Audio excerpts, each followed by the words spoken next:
This is exactly what I expected from you. You always run when things get hard. Don't you dare say that to me. You know Daniel nothing about what Mitchell this stood at the costs edge me. of his porch, watching his seventh mail-order bride disappear down the mountain trail, her screams still echoing through the pines. 7 women in 2 years. 7 failures. The loneliness was eating him alive, turning him into something harder and colder than the Colorado winter itself. He crumpled the newest letter in his fist. Another woman. Another chance. Another inevitable rejection. But this time, something was different. This time the woman wrote, "I'm not beautiful. I'm not young, and I'm not small. But I don't quit." Before we begin, please subscribe to our channel and stay with us until the end of this incredible It's all right. journey. We'll just clean it up. Don't Comment fret over below with your city, so we can see how far this story travels it across the hurts. world. it, but we'll get through this. You're not alone.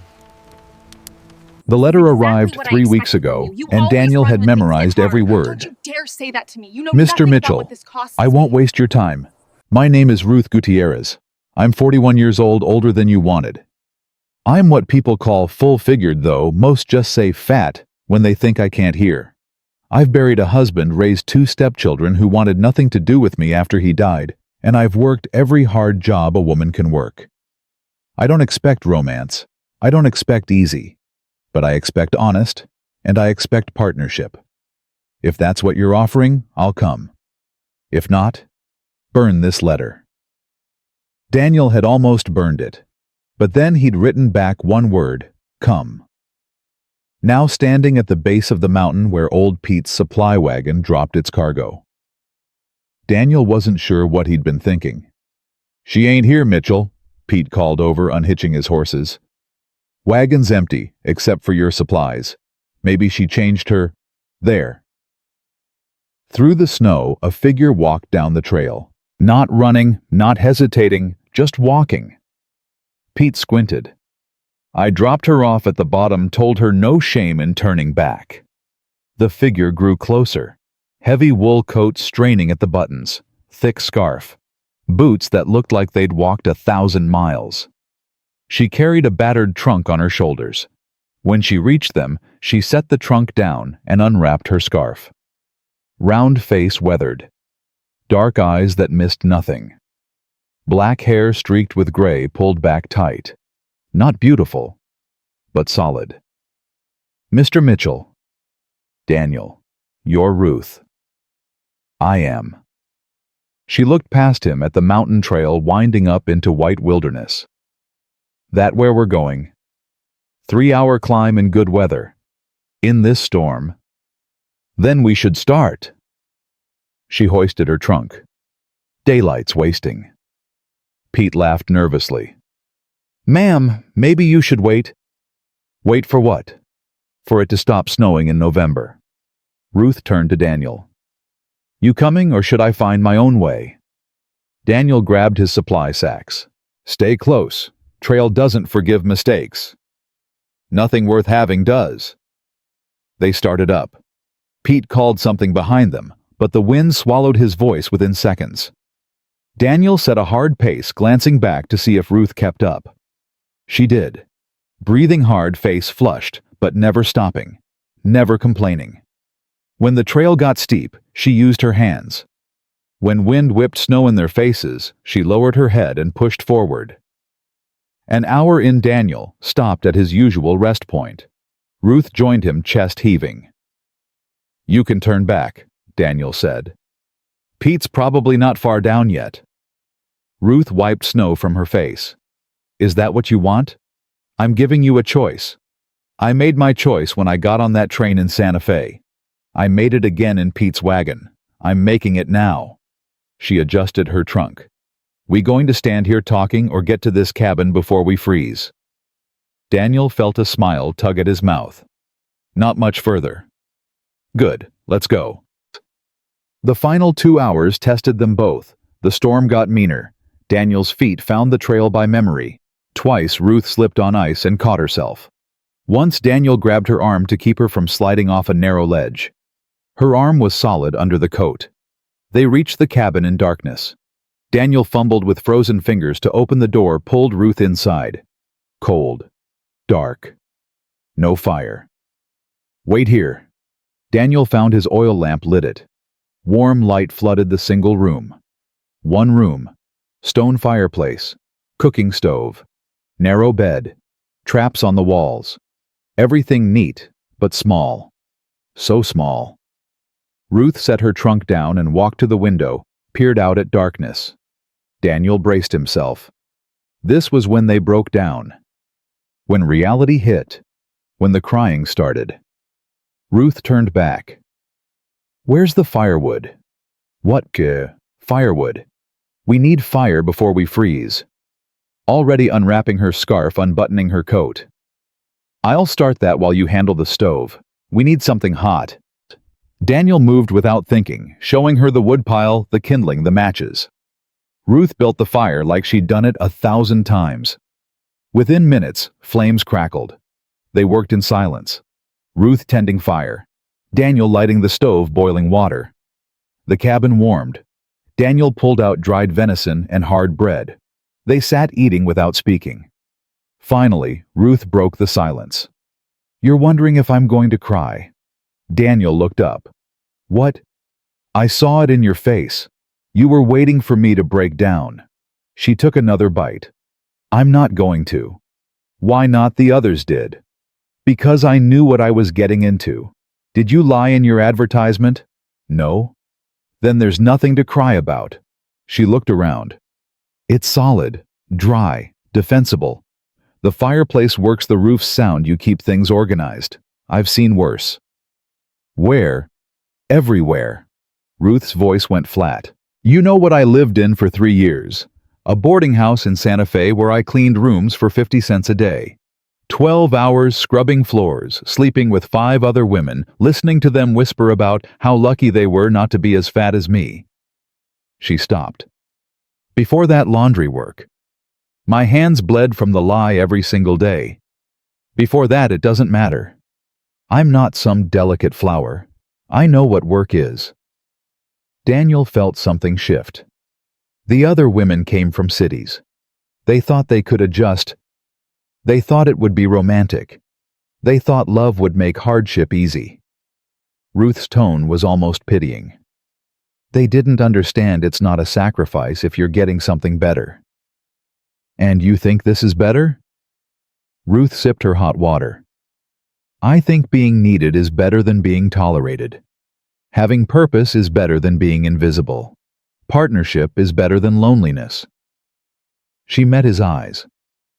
It can be anyway, if both people work for it. It's not easy here. Winter's brutal. We'll be snowed in for weeks. Nearest town is 2 days away. No church, no gatherings, no... Daniel! Her voice was firm. Stop trying to scare me. If I was the type to scare, I'd be gone already. He looked at her, really looked. Plain face, heavy body, but steady eyes, still hands. She'd climbed his mountain without complaint. There's only one bed, he said quietly. I can sleep by the fire. That's impractical. We both need warmth. Ruth stood gathering dishes. We're married legally, aren't we? Yes, but no buts. We're adults. We can share a bed without it meaning anything until we decide it should. She moved to the basin, started washing. Unless you're uncomfortable. Daniel was uncomfortable. Not because of impropriety, because her practicality made sense. Because her presence already felt less like intrusion, more like something settling into place. Because after 7 failures, he hadn't expected to feel anything but resignation. I'm not uncomfortable. That first night they lay on opposite edges of the narrow bed, backs to each other, neither sleeping. Daniel could feel her warmth, hear her breathing.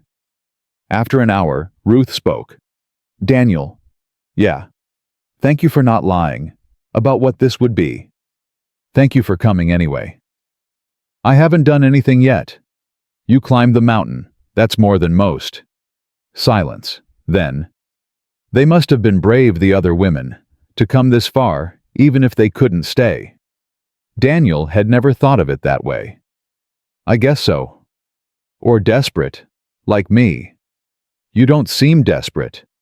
Then I'm a better actress than I thought. Ruth shifted. Good night, Daniel. Good night. Outside, wind howled. Snow buried the world. Inside, two people who'd promised each other nothing but honesty lay awake wondering what morning would bring.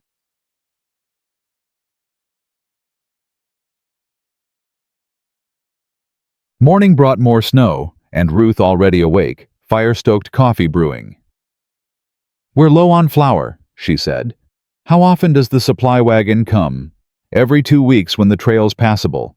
Deep winter, sometimes not for a month. Ruth nodded. We'll be careful then. I can stretch bread if I mix in cornmeal. You hunt, trap mostly, check lines every morning. I'll come with you. Learn the territory. Daniel paused. It's rough country, steep slopes, loose rocks. I climbed your mountain in a blizzard yesterday. I can handle checking traps. That's not, I meant it's dangerous. I've had men twist ankles, fall, get lost. It's not about you. It's about the land. Ruth studied him. Then teach me to be safe on it. Because I'm not sitting here alone every day while you're out there. That's not partnership. That's captivity. Fine, but you do exactly what I say. No arguments. I'll follow instructions that make sense. If they don't, I'll ask why. Deal. Daniel almost smiled. Deal. Day 2. They checked the first trap line together. Ruth was slow, her movements careful, but she learned fast. Asked good questions. Why set traps there instead of there? Why stack wood this way? That plant poisonous. How do you know when storms come? Daniel answered each one. The other women had asked questions too, but theirs had been complaints dressed up. Ruth's questions built knowledge to keep her alive. They were checking the 5th trap when Ruth stopped. Daniel, don't move. He froze. What? Mountain lion, 30 yards. Up that pine. Daniel followed her gaze. Their golden eyes watching them. Big cat, probably 200 pounds. Back away slow, Daniel whispered. Don't run. Don't. I know. I grew up in lion country. Ruth's voice was steady. We moved together. Count of 3. They backed away, maintaining eye contact with the cat. It watched, but didn't follow. When they were far enough, Daniel exhaled. You didn't panic. Panic gets you killed. Ruth kept walking. My father taught me that before I was 10. Fear is useful. Panic is poison. Your father ranched, near the border. He died when I was 15. Rattlesnake bite. Her voice was matter-of-fact. After that, everything fell apart. But that's how life works, isn't it? You build something, then it breaks. Question is whether you rebuild or quit. You don't seem like the quitting type. I'm not, but I've been tempted. Ruth glanced at him. Haven't you? Daniel thought about the 7 women. The endless loneliness. The nights when he'd considered just walking into the snow and not coming back. Yeah, I've been tempted. But you didn't. No. Then we're the same that way. Stubborn past the point of reason. Ruth almost smiled. That should work in our favor. Day 3 brought disaster. Daniel was showing Ruth how to reset a trap when the mechanism old-worn snapped. Not on the bait, on his hand. Pain exploded through his palm. He swore, trying to pry the jaws apart. Stop. Ruth's hands covered his. You're making it worse. I need to. And you will, but not by forcing it. She examined the mechanism. Release lever here. When I press it, you'll have 2 seconds to pull free. Ready. Daniel nodded, teeth clenched. Ruth pressed. The jaws opened. Daniel yanked his hand free. Blood flowed immediately from deep cuts across his palm. Ruth pulled off her scarf, wrapped it around his hand, applied pressure. Back to the cabin. Can you walk? It's my hand, not my. Shock doesn't care which body part is injured. Can you walk? The world got fuzzy. But Daniel nodded. Ruth kept one hand on his wrapped hand, the other gripping his arm. When he stumbled, she steadied him. When he tried to stop, she kept him moving. Talk to me. Stay awake. About what? Anything. Your first winter here. Daniel's mouth was dry. Terrible. Nearly starved. Didn't know what I was doing. But you learned. Had to. Learn or die. That's always the choice. Ruth's voice was conversational, like they were discussing weather. Learn or die. Adapt or fail. I respect that. It's honest. At the cabin, Ruth sat him down, unwrapped his hand. Deep cuts, but clean. She boiled water, tore up her petticoat, cleaned the wounds without flinching. This will hurt. She poured whiskey over his palm. It did. Daniel hissed, but didn't pull away. Ruth worked fast, wrapping clean bandages. Tight enough to stop bleeding, not so tight to cut circulation. You've done this before. My husband was a ranch hand. Accidents happened. Ruth tied off the bandage. Keep it clean and dry. Change dressing twice daily.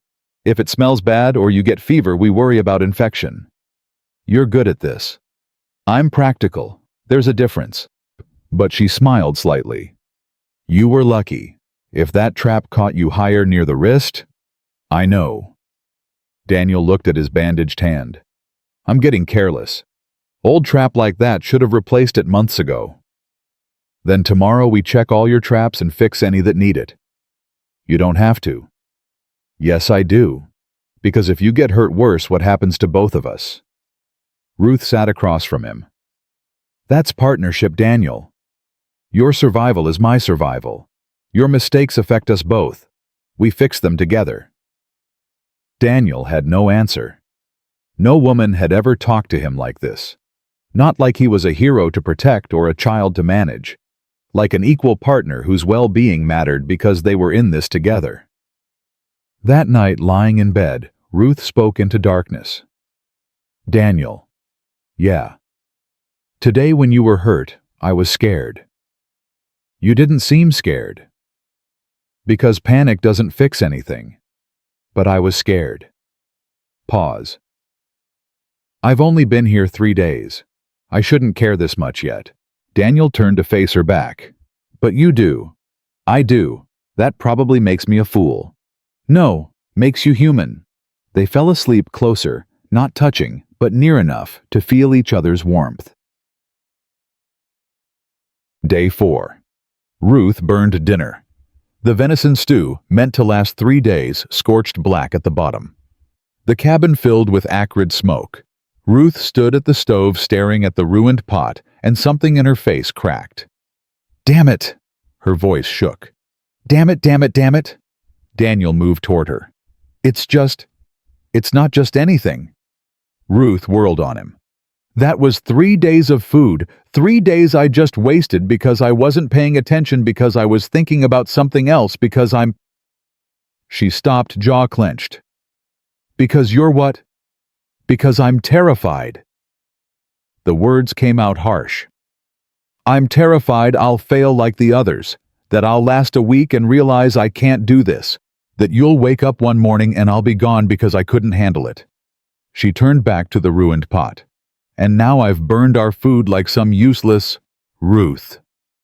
Daniel's voice was quiet. Look at me. She turned slowly. You climbed my mountain in a blizzard. You faced down a mountain lion without flinching. You saved my hand when I was too stupid to save it myself. You think burning one pot of stew makes you a failure? It's wasteful. It's human. Daniel stepped closer. You think I haven't burned food? Haven't made mistakes. Last winter I left a window unlatched and lost half my supplies to a bear. The winter before I broke my leg because I was moving too fast on ice. We all mess up, Ruth. That's not the measure. Then what is... what you do after? Do you quit? Or do you fix it? Daniel gestured at the pot. So, we lost 3 days of stew. We've got dried meat. We've got flour. We'll make it work.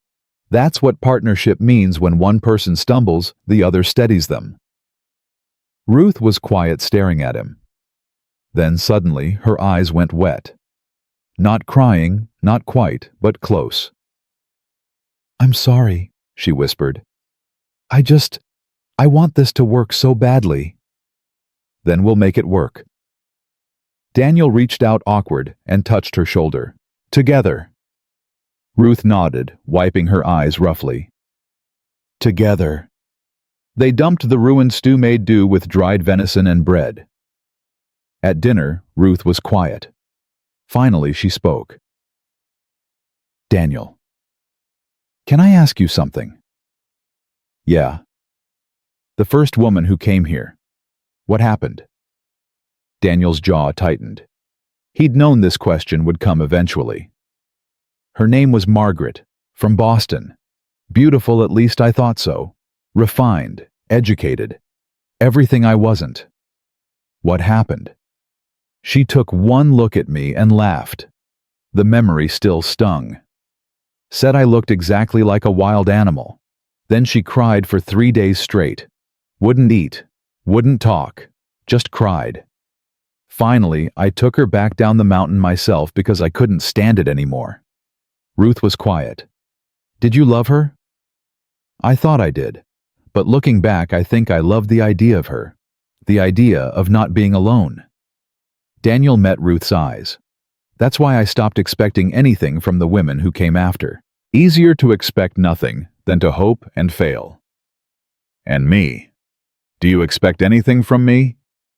Daniel considered lying, considered playing it safe. But Ruth had asked for honesty, and honesty was all he had to offer. "I'm starting to," he admitted. "That scares me more than I want to say." Ruth reached across the table, put her hand over his bandaged one. "Then we're both scared. We can be scared together." Her hand was warm and solid. Daniel turned his palm up carefully, mindful of the bandages, and squeezed her fingers. They sat like that for a long moment, two people choosing courage over comfort. Day 5 brought another storm. Worse than the first. Wind that screamed like dying animals.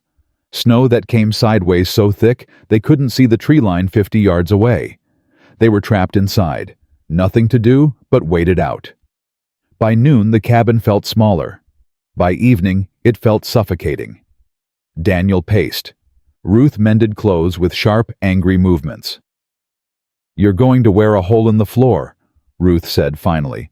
"I need to check the traps. If they're buried, they're buried. You can't change that by pacing." "I need to do something." "Then sit down and help me mend. Or oil your equipment. Or read. But stop pacing, you're making me nervous." Daniel stopped, turned to her. "I don't make you nervous. Nothing makes you nervous." "That's not true." Ruth set down her mending. "You make me nervous all the time." "How?" "Because you're still waiting for me to leave. I can feel it. Every time you look at me, there's this expectation in your eyes, like you're bracing for impact." She stood. "I told you I'd tell you if I wanted to go. Why don't you believe me?" "Because they all said that. Every single one promised they'd try, that they'd give it a real chance, and they all left anyway." "I'm not them." "How do I know that?" The words came out harder than Daniel intended. "How do I know you won't wake up tomorrow and realize this is too hard, that I'm too rough, too isolated, too what? Too damaged?" Ruth's voice got sharp. "You think you're the only one who's been hurt? You think you're the only one who's learned not to hope for things?" "I didn't say. You didn't have to." Ruth crossed her arms. "You want to know why I really came here, Daniel? Because I'm 41 years old and fat and alone. Because in Santa Fe, I was invisible. The men looked through me like I was furniture. The women pitied me or mocked me depending on their mood. I spent 3 years cleaning up after people who wouldn't spit on me if I was on fire." Her voice cracked just slightly. "You want to know the truth? I came here because at least on this mountain I'd be seen. Even if I failed, even if I lasted only a week for that week, I'd matter to someone. That's more than I had before. Daniel stared at her. You matter. Do I, or am I just the next in line, the next woman who might work out, might stay, might be good enough? Ruth's eyes were bright. Because I need to know, Daniel. I need to know if you see me or if you just see another chance that might not fail. The cabin was silent except for wind howling outside. Daniel took a step toward her. I see you. Do you? Yes. Another step. I see a woman who climbed my mountain without complaint. Who didn't panic when she saw a mountain lion. Who saved my hand and didn't make me feel weak for needing saving. Who burns dinner and admits she's scared instead of pretending she's perfect. He was close now, close enough to see the flecks of gold in her dark eyes. I see you, Ruth. And I'm terrified because I haven't seen anyone really seen them in years. And you're making me remember what it feels like to hope. Ruth's breath caught. Daniel. I'm not good at this, at talking about feelings or being vulnerable, but you asked for honesty, so here it is. Yes, part of me is waiting for you to leave. Not because I think you will, because I don't know how to stop protecting myself from the possibility. He reached out, touched her cheek with his good hand. But I'm trying. For you, I'm trying. Ruth closed her eyes, leaned into his touch. I'm trying too. They stood like that, the storm raging outside, neither moving. Then Ruth opened her eyes. Ask me, she whispered. Ask you what? Ask me to stay. Not as a mail-order bride. Not as a business arrangement. Ask me to stay, because you want me to. Daniel's heart hammered. This was it, the moment where he could protect himself or risk everything. He chose risk. Stay, he said. Please stay. Not because we made an arrangement, because I want you here. Because this cabin feels less empty with you in it. Because He stopped, swallowed hard. Because I think I could love you if you gave me the chance. Ruth's eyes went wet. I think I could love you too. They came together slowly. Not a kiss, not yet. Just foreheads touching, breathing the same air, two broken people choosing to be broken together rather than alone. Outside, the storm raged. Inside, something warmed that had been frozen for years. Day 6 brought clear skies and hard work. They checked every trap together, replaced 3 that were too worn. Hauled wood until their arms ached. Reinforced the cabin's weak spots before the next storm. They worked in comfortable silence now. Not the tense quiet of strangers, but the easy silence of people who didn't need words to communicate. At one point, hauling logs together, their hands brushed. Both of them froze. Then Ruth smiled, small, genuine, and Daniel smiled back. Such a small thing. Such a huge thing. That night, they lay closer in bed. Still not touching, but close enough that Daniel could feel Ruth's warmth along his side. Daniel. Ruth's voice in the dark. Yeah. Tomorrow's day 7. Daniel's chest tightened. He'd been trying not to think about it. Day 7. The day every other woman had left. I know. I'm not leaving. You don't have to promise. I'm not promising. I'm telling you. Ruth rolled over to face him in the darkness. Tomorrow I'll wake up. I'll make coffee. I'll help you check traps. I'll cook dinner. And the day after that, I'll do it again. And the day after that. Her hand found his in the dark. Because this is where I belong now. Not because I'm trapped. Because I choose it. Daniel's throat was tight. What if it gets harder? What if... Then we handle it together. Ruth squeezed his hand. That's what partnership means. Remember, we already decided. Daniel turned toward her, their faces inches apart in the darkness. I don't deserve you. Good thing I'm not here for what you deserve. I'm here for what we can build. Ruth's voice was soft. Now go to sleep. Big day tomorrow. Why's tomorrow big? Because tomorrow I prove to both of us that I'm not going anywhere. They fell asleep holding hands. Outside, stars blazed in a clear sky. Inside, two people who'd given up on hope were learning how to hope again. Day 7. Daniel woke to Ruth already up, fire-crackling coffee brewing. The smell pulled him from sleep. He sat up watching her move around the cabin. Efficient. Comfortable. Like she'd been doing this for years instead of days. "Morning," Ruth said, pouring coffee. "Sleep well?" "Yeah." Daniel took the cup she offered. "You. Better than I have in years." Ruth sat across from him. "You going to ask?" "Ask what?" "If I'm staying. If today's any different than yesterday." Ruth met his eyes. "Because I can see it in your face. You're still waiting for me to break." Daniel set his cup down. "The others left today. All of them. I'd wake up and they'd be packing, or I'd come back from the traps and find them already gone." He looked at his bandaged hand. "I know it's not fair to you to keep expecting that, but I don't know how to stop." Ruth stood, walked around the table, and put her hand on his shoulder. "Then let me show you." She went to her trunk, still mostly unpacked, and opened it. Inside were clothes supplies, a few books. Ruth pulled out a small wooden box and brought it to the table. "My mother's jewelry," she said, opening it. "The only thing I have left of her. Worth maybe $50, maybe more." She closed it, pushed it toward Daniel. "I'm giving it to you." Daniel stared. "I can't." "You can. And you will. Because here's what I'm telling you. This is my insurance, my guarantee." Ruth's voice was firm. "If I ever decide to leave, I'll ask for this back first. I'll give you warning time to prepare a chance to talk me out of it if you want. But I'll never just disappear because I can't disappear not without this." "Ruth, this is too much. It's not enough. It's never enough to prove what words can't prove." She closed his good hand around the box. "But it's what I have. And I'm trusting you with it. The same way I'm trusting you with everything else." Daniel looked down at the box, small and worn, then up at Ruth's face, open and honest. "Why?" His voice cracked. "Why are you doing this?" "Because you need it. Because I need you to stop waiting for me to fail so we can start actually building something." Ruth cupped his face. "Because I meant what I said yesterday. I think I could love you, but I can't love someone who's always braced for me to leave.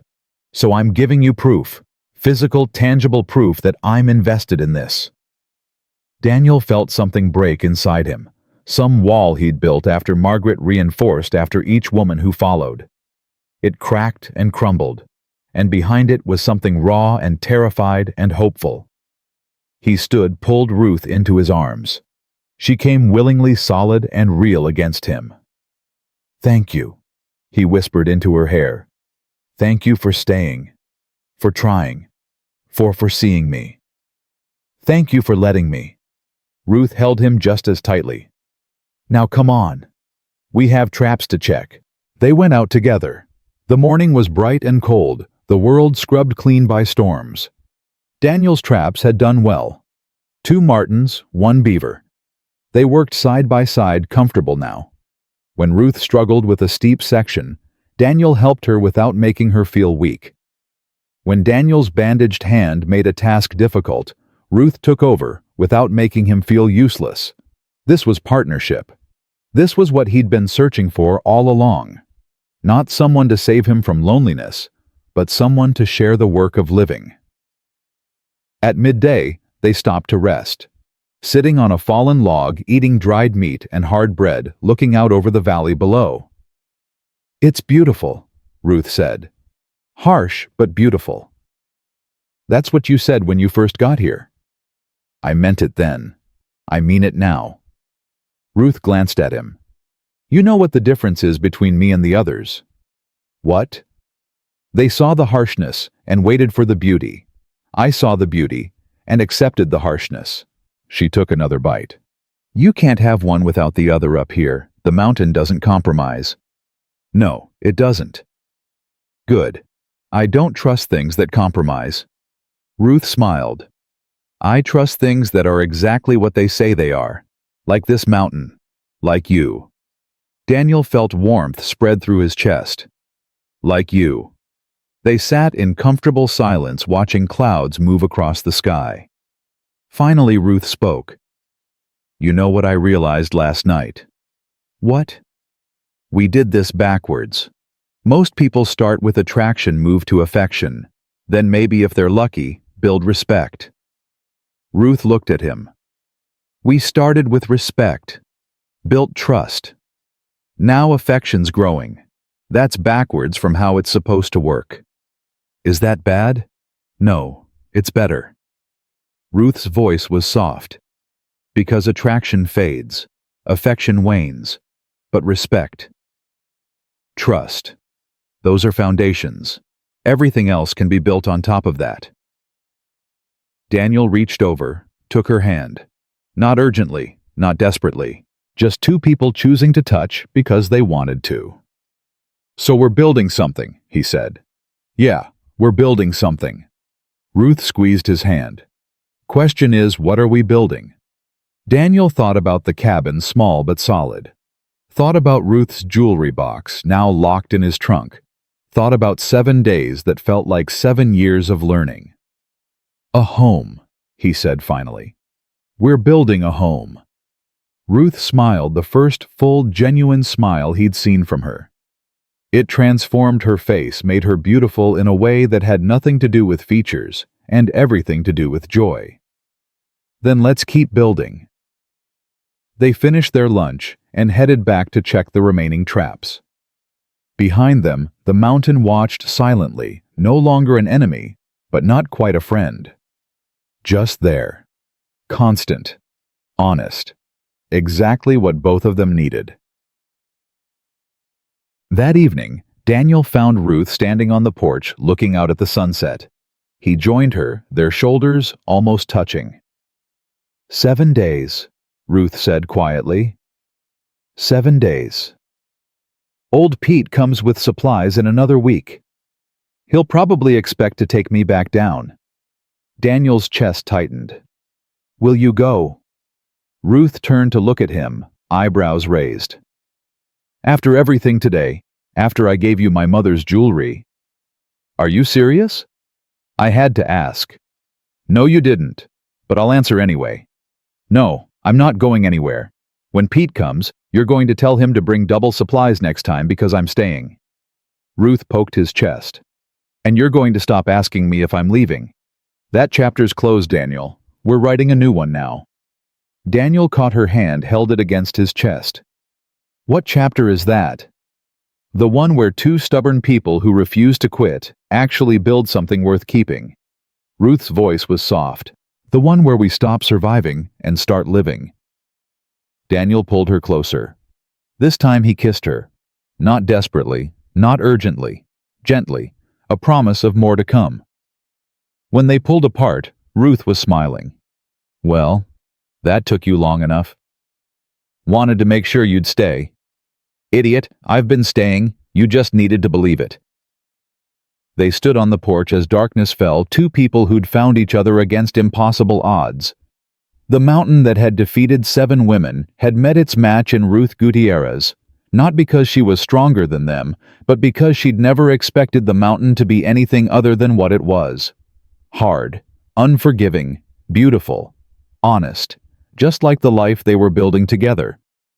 And somewhere in the valley below, old Pete was probably taking bets on how long this one would last. He was going to lose his money, because Ruth Gutierrez didn't quit.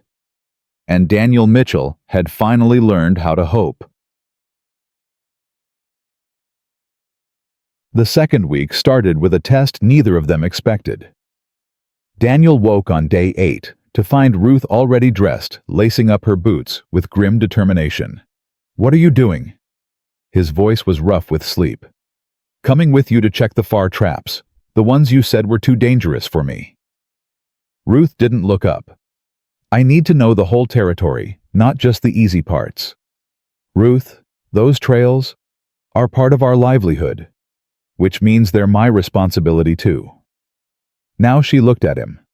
You can teach me, or I can figure it out myself. Your choice.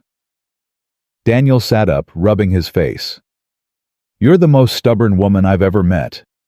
And you married me anyway. What does that say about you? Ruth stood, hands on her hips. Well? Daniel couldn't help but smile. Get your coat. And stay close. Those cliffs don't forgive mistakes. Nothing up here does. I'm learning that's the point.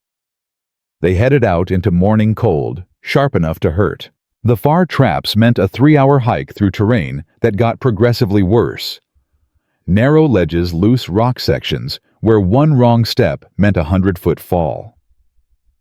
Daniel kept glancing back, expecting Ruth to slow down to ask for rest, to show some sign of doubt. She never did. Her face was set with concentration, her breathing controlled. When he showed her where to step, she memorized it. When he pointed out dangerous sections, she asked questions that proved she was thinking ahead. Why is this section worse in spring? Snowmelt makes the rock unstable. Come, may half this trail will be underwater or collapsed. So, we'll need a different route then. Yeah, I'll show you in April before it gets bad. Ruth nodded, filing the information away. Daniel found himself impressed despite his worry. She wasn't just learning, she was planning for the future. Their future. The far traps had been good to them. 2 beavers, 3 martens, 1 red fox, with a pelt that would bring top dollar. They worked together to reset everything, Ruth's hands getting steadier with each trap. You're getting good at this, Daniel said. Good isn't enough. I need to be able to do this alone if something happens to you. Ruth checked the trigger mechanism carefully. What if you break your leg? Get sick? We can't survive on hope and good intentions. Always thinking worst case. Always thinking practically. There's a difference. Ruth stood, brushing snow from her knees. My father used to say, hope for the best, but plan for the worst. It's kept me alive this long. They started back, the sun already past its peak. Winter days were short. This high up, by 4 o'clock, darkness would start falling. They were halfway home when Ruth's foot slipped. One moment she was walking beside him. The next, she was sliding toward the edge of a steep drop, her hands scrabbling for purchase on ice-slicked rock. Daniel moved without thinking. He lunged, grabbed her coat, pulled. The momentum sent them both sprawling backward onto solid ground, Ruth's weight landing half on top of him. For a moment, neither moved. Just lay there, breathing hard, hearts hammering. You okay? Daniel managed. Yeah. You. Yeah. Daniel looked at the edge where she'd been sliding at the rocks 50 feet below. That was close. Ruth rolled off him, sat up. Her hands were shaking now, her face pale. Too close. You did good. Didn't panic, didn't freeze up. I was terrified. Fear's okay. Panic's the killer. Daniel sat up beside her. You want to head back? Ruth took a deep breath, then another. No. I need to finish the route. If I go back now, I'll be afraid of it every time. She looked at him. That's how fear wins. You give it power by running from it. You sure? No, but I'm doing it anyway. Ruth stood, offered him her hand. Come on, daylight's wasting. Daniel took her hand, let her pull him up. They continued slower now, more careful. When they reached difficult sections, Daniel went first, testing each step before letting Ruth follow. By the time they got home, full darkness had fallen. Inside, Ruth sank into a chair while Daniel stoked the fire. My legs are shaking, she admitted. That's the fear leaving. Takes time. Daniel put water on for coffee. First time I almost fell, I shook for an hour afterward. How long until it stops scaring you? It doesn't. You just get better at working scared. Daniel brought her coffee. That's the real skill up here, not being unafraid, but doing what needs doing despite the fear. Ruth wrapped both hands around the cup. I thought I was going to die. But you didn't. Because you caught me. She looked up at him. What if you hadn't been there? I was there. That's what partnership means. Daniel. Ruth's voice was serious now. I need you to promise me something. What? If I fall. If something happens and you can't save me, promise you won't blame yourself. Promise you'll keep going. Her eyes were steady despite the tremor in her voice. I chose this life. I chose these risks. If they kill me, that's on me, not you. Daniel's throat tightened. I don't want to think about... We have to. Death is part of life up here. Animals die. People die. We can't pretend otherwise. Ruth set her cup down. So promise me. Promise you won't let guilt destroy you if I die. Ruth. Promise me, Daniel. He looked at her face open and honest and asking for something he didn't want to give. But she was right. Death was always close on this mountain. Pretending otherwise was foolish. I promise, he said finally. But only if you promise the same. If something happens to me, I'll keep going. I'll survive. I'll make this life work even alone. Ruth's voice was firm. But I'd rather we both survive together. Then we'll be careful. Both of us. They sealed it with another kiss, this one deeper than the first. When they pulled apart, Ruth smiled. You're getting better at that. Practice makes perfect. Then we should practice more. That night, they didn't sleep on opposite edges of the bed. They slept curled together, Ruth's back against Daniel's chest, his arm around her waist.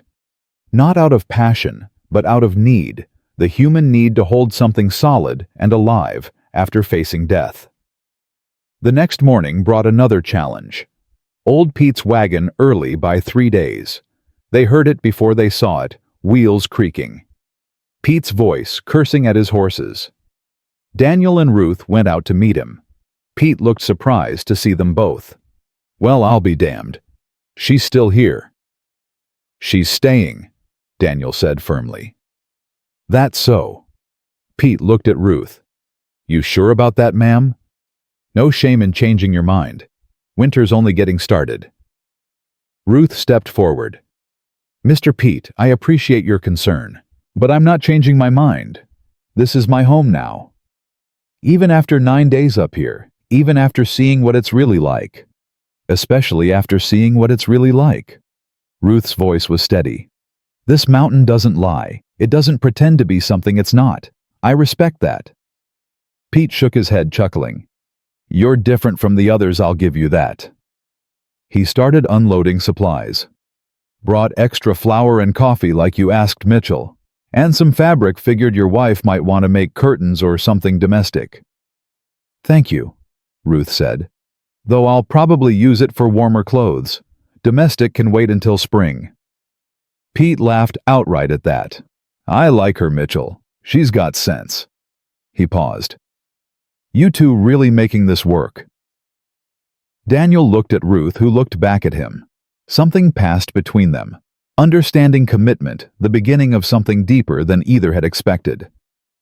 Yeah, Daniel said. We really are. Good. About damn time something went right for you. Pete finished unloading. I'll be back in 2 weeks. You need anything special? More ammunition, Daniel said. And salt if you can get it. And needles, Ruth added. Good strong ones. The ones I have won't last the winter. Pete noted it all down. Anything else? Ruth and Daniel looked at each other again. Then Ruth spoke. Actually, yes. If you could bring a letter back down with you, I need to write to someone in Santa Fe. Daniel felt a flash of panic. Was she writing to arrange a way out? Planning an escape route, Ruth must have seen it in his face, because she touched his arm. I'm writing to Mrs. Henderson at the boarding house, telling her I found what I was looking for. She smiled. And maybe telling her about the mountain man who caught me when I fell. The panic eased. You sure you want to tell her that story? Why not? It's the truth. And besides, Ruth squeezed his arm. It's a good story. Woman comes to the mountain. Mountain tries to kill her, man saves her life. Very romantic. I thought you didn't expect romance. I didn't, but I'm not fool enough to reject it when it shows up. Ruth turned back to Pete. I'll have that letter ready before you leave. While Ruth went inside to write, Daniel helped Pete secure the empty wagon. The older man worked in silence for a while, then spoke quietly. "She's good for you, Mitchell. I can see it in your face. You look less like a trapped animal and more like a man again. She's stronger than she looks. Strong isn't even the word. Practical. That's what you need up here. Someone who sees problems and solves them instead of crying about them." Pete tied off a rope. "You planning to make this official, proper ceremony and all? We're already married by law." "I meant in your hearts. That's different from paper." Pete gave him a knowing look. "Because from where I'm standing, you two are already acting like a married couple. Might as well make it official in your own way." Daniel thought about that as Pete climbed onto his wagon. Make it official. They'd been so focused on survival, on getting through each day, that they hadn't talked about what came next. About making this partnership into something more permanent in their hearts, not just on paper. Ruth came out with her letter sealed and addressed. Pete took it, tipped his hat. 2 weeks. Don't do anything stupid before then. "No promises," Ruth said, smiling. They watched the wagon disappear down the trail. Then Ruth turned to Daniel. "He asked if we were making it work. What did you tell him?" "The truth, that we are." Ruth walked back toward the cabin. "But he got me thinking." "About what?" "About what comes next. We've survived 9 days. We're building trust, building partnership. But what are we building toward?" She stopped at the door, looked back at him. "What do you want this to become, Daniel?" It was the question he'd been avoiding. The question that required him to be vulnerable, to admit he wanted more than just someone to share the work. "I want it to be real," he said finally. "Not just an arrangement, not just convenience. Real." "Real how?" Daniel walked to her, took both her hands. "Real like I think about you when I'm checking traps. Real like hearing your voice makes this cabin feel like home instead of just a place to sleep. Real like when you almost fell yesterday, my heart stopped because I couldn't imagine this life without you in it anymore." Ruth's eyes went bright. "That's the most words I've heard you string together since I got here." "I'm not good with words." "You're better than you think." Ruth squeezed his hands. "And for the record, I want it to be real too. Real like I wake up wanting to make you coffee. Real like I'm learning this territory, not just for survival, but because it's your territory, and I want to understand the things you love. Real like..." She paused, took a breath. "Real like, I'm falling in love with you, Daniel Mitchell, and it terrifies me, but I'm doing it anyway." Daniel pulled her close, held her tight. "I'm falling in love with you too. Have been since you climbed this mountain in a blizzard without complaining once." That's a low bar for falling in love. It's not about the bar. It's about who you are. Stubborn and practical and honest and strong. He pulled back to look at her face. "You're everything I didn't know I needed." Ruth smiled, tearful now. "You're going to make me cry, and I hate crying." "Then don't cry. Just kiss me." She did. Longer this time, deeper. When they finally broke apart, both breathless, Ruth laughed. "Well, guess that settles it." "Settles what?" "We're really doing this. Building a real marriage, not just a convenient arrangement." Ruth touched his face. "You ready for that?" "I've been ready since day 7. Just took me until now to admit it." They went inside together, and for the first time since Ruth arrived, the cabin felt complete. Not just a shelter from the cold, but a home. Their home. That night after dinner, Ruth brought up something practical. "We need to talk about spring." "What about it?" "What happens when the snow melts and the trails open up? Will you want to go into town?" Daniel shrugged. "Once, maybe twice. Trade furs get supplies we can't get from Pete." "Will you want me to come with you?" The question surprised him. "You want to?" "I want to know what you expect. Some men want their wives to stay home. Others want them visible, proving the marriage is real." Ruth stirred her coffee. "Which are you?" Daniel thought about it. "I want you to choose. If you want to come, come. If you'd rather stay here, that's fine too. But, he paused. I'd like you to come. I'd like people to meet you. See what I see. And what do you see? A woman worth showing off. Ruth snorted. I'm 41 and fat. Nobody's going to be impressed. I'm impressed. That's enough. Daniel reached across the table. And anyone who's got a problem with how you look can take it up with me. My protector now. Your partner. Partners defend each other. Ruth's expression softened. You mean that? Every word. They sat in comfortable silence, the fire crackling. Then Ruth spoke again. Daniel, can I ask you something personal? Yeah. Why did you start looking for mail-order brides? Why not just stay alone? Daniel stared into his coffee. Nobody had asked him that before. The other women had just assumed they knew that he was desperate, lonely, unable to find a woman the normal way. I was forgetting how to be human, he said finally. I'd go weeks without talking to anyone but myself. Started thinking in grunts instead of words. Would forget to eat because there was nobody to eat with. He looked up. I was becoming the wild animal Margaret said I looked like, and that scared me more than dying. So you needed someone to keep you human. I needed someone to live for. Something beyond just surviving another winter. Daniel set his cup down. I was ready to die, Ruth. Not by my own hand, I'm not built that way, but ready to stop trying so hard to live. Then I thought maybe if someone else depended on me, I'd have a reason to try again. Ruth was quiet for a long moment. And now? Now I'm not just trying. I'm living. There's a difference. Because of me. Because of us. Because I have someone to talk to, work with, plan with. Because when I wake up, I'm not dreading another day of silence. I'm looking forward to coffee and conversation, and whatever challenge the mountain throws at us. Daniel met her eyes. Met. You saved my life, Ruth. Not from death, but from something worse. From giving up. Ruth's eyes were wet now. Damn it, Daniel. I told you I hate crying. Then let's talk about something else. Like what? Like what you want to plant in the garden come spring, or what improvements we should make to the cabin, or... Daniel smiled slightly, like what we should name our first child. Ruth's breath caught. You're thinking about children. Aren't you? I'm 41. Might not be possible. Might not.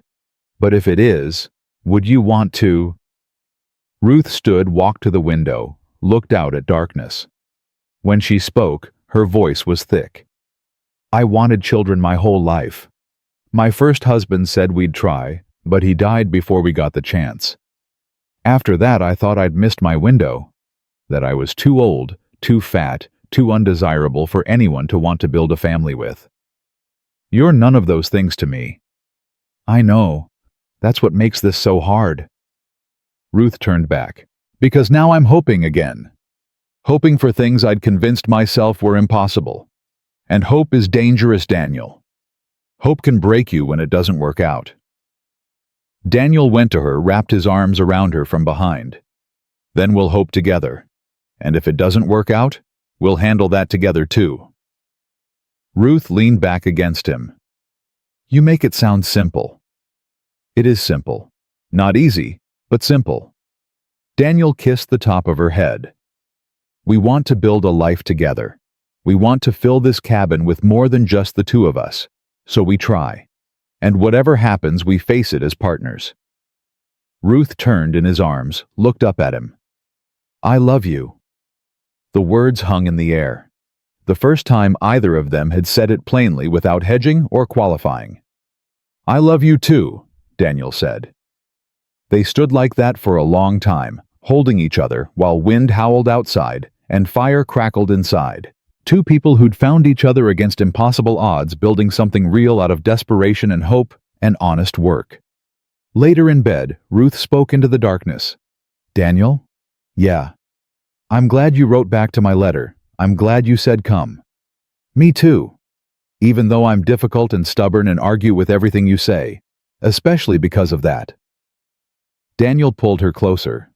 A woman who agrees with everything is boring. You keep me on my toes. Good. Someone needs to. Ruth was quiet for a moment. You know what's funny? What? A month ago, I was cleaning toilets in a boarding house invisible to everyone around me. Now, I'm lying in bed with a man who says he loves me, planting gardens and children and a future. She laughed softly. Life is strange. Strange good or strange bad? Strange wonderful. Ruth rolled over to face him. I never thought I'd be happy again. I'd convinced myself happiness wasn't for women like me, that I'd just survive until I died, and that would be enough. And now I'm not just surviving. I'm building. I'm loving. I'm living. She touched his face in the darkness. Thank you for that. Thank you for climbing the mountain. They fell asleep tangled together, two people learning that love wasn't always lightning bolts and passion. Sometimes it was coffee in the morning, and steady hands, and choosing each other day after day after day. The next week passed in a rhythm of work and growth. They checked traps together every morning, hauled wood every afternoon, spent evenings mending equipment, planning improvements, talking about everything and nothing. Ruth's confidence on the mountain grew daily.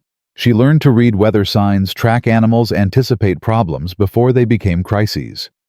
Daniel found himself relying on her judgment as much as his own. One afternoon, checking a particularly difficult trap line, Ruth stopped suddenly. Something's wrong. Daniel froze. What? Listen. He listened. At first nothing, then a low rumble, growing louder. Avalanche, Ruth said. That direction. Half a mile, maybe less. They both looked at the slope above them. Stable for now, but the vibrations from the distant avalanche could trigger a secondary slide. Move, Daniel said. Fast but careful. Head for those rocks. They made it to the rocky outcrop just as the first snow began sliding above them. Not a big slide, but big enough. It poured past their position, missing them by 20 feet. When it settled, they looked at each other. Good ears, Daniel said. Good rocks, Ruth replied. Then she laughed, the sound slightly hysterical. We almost died. Again. Getting to be a habit. A bad one. Ruth leaned against him. Think the mountain's trying to tell us something. Yeah, that we belong here.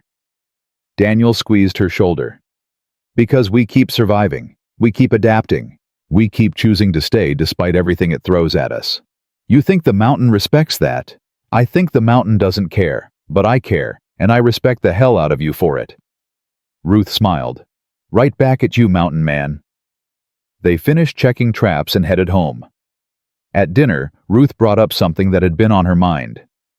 Daniel, I've been thinking about Pete's question. Which one? About making things official. Between us, I mean. Not legally, we're already married legally, but something that means something to us. Daniel set down his fork. What did you have in mind? I don't know. A ceremony.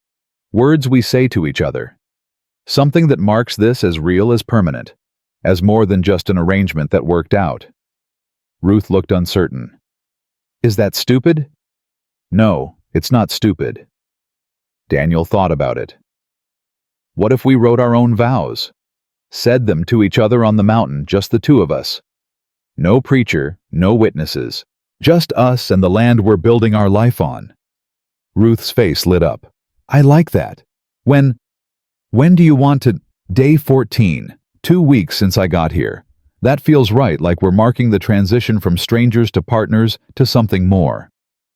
Day 14 it is. Daniel reached across the table. What will you promise? I don't know yet. I need to think about it. Ruth squeezed his hand. What will you promise? To see you, to choose you, to build with you. Daniel's voice was rough. To love you even when it's hard, especially when it's hard. That's a good start. Ruth smiled. We have 4 days to figure out the rest. Those 4 days were some of the best of Daniel's life. They worked together, planned together, grew closer with every conversation. At night they lay in bed talking until sleep took them. Ruth told him about growing up near the border, about her father's ranch and her mother's quiet strength, about watching her family fall apart after her father died, about being passed between relatives who saw her as a burden.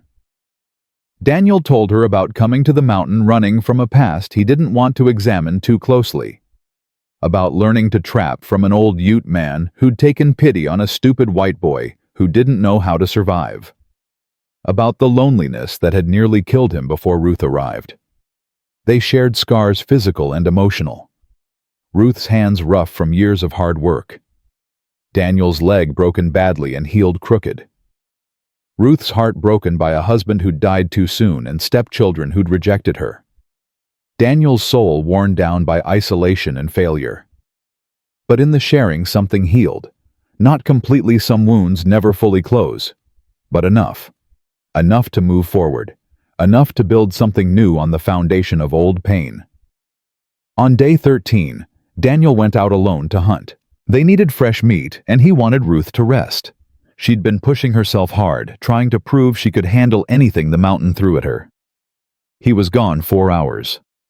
When he returned successful, a young elk that would feed them for weeks, he found Ruth in tears. He dropped the elk, rushed inside. "What happened? Are you hurt?" Ruth looked up from where she sat at the table, face wet. "I'm not hurt. She laughed through her tears. "I'm happy. And it scared me." Daniel knelt beside her. "Talk to me." "I was sitting here mending your coat, and I realized I was smiling.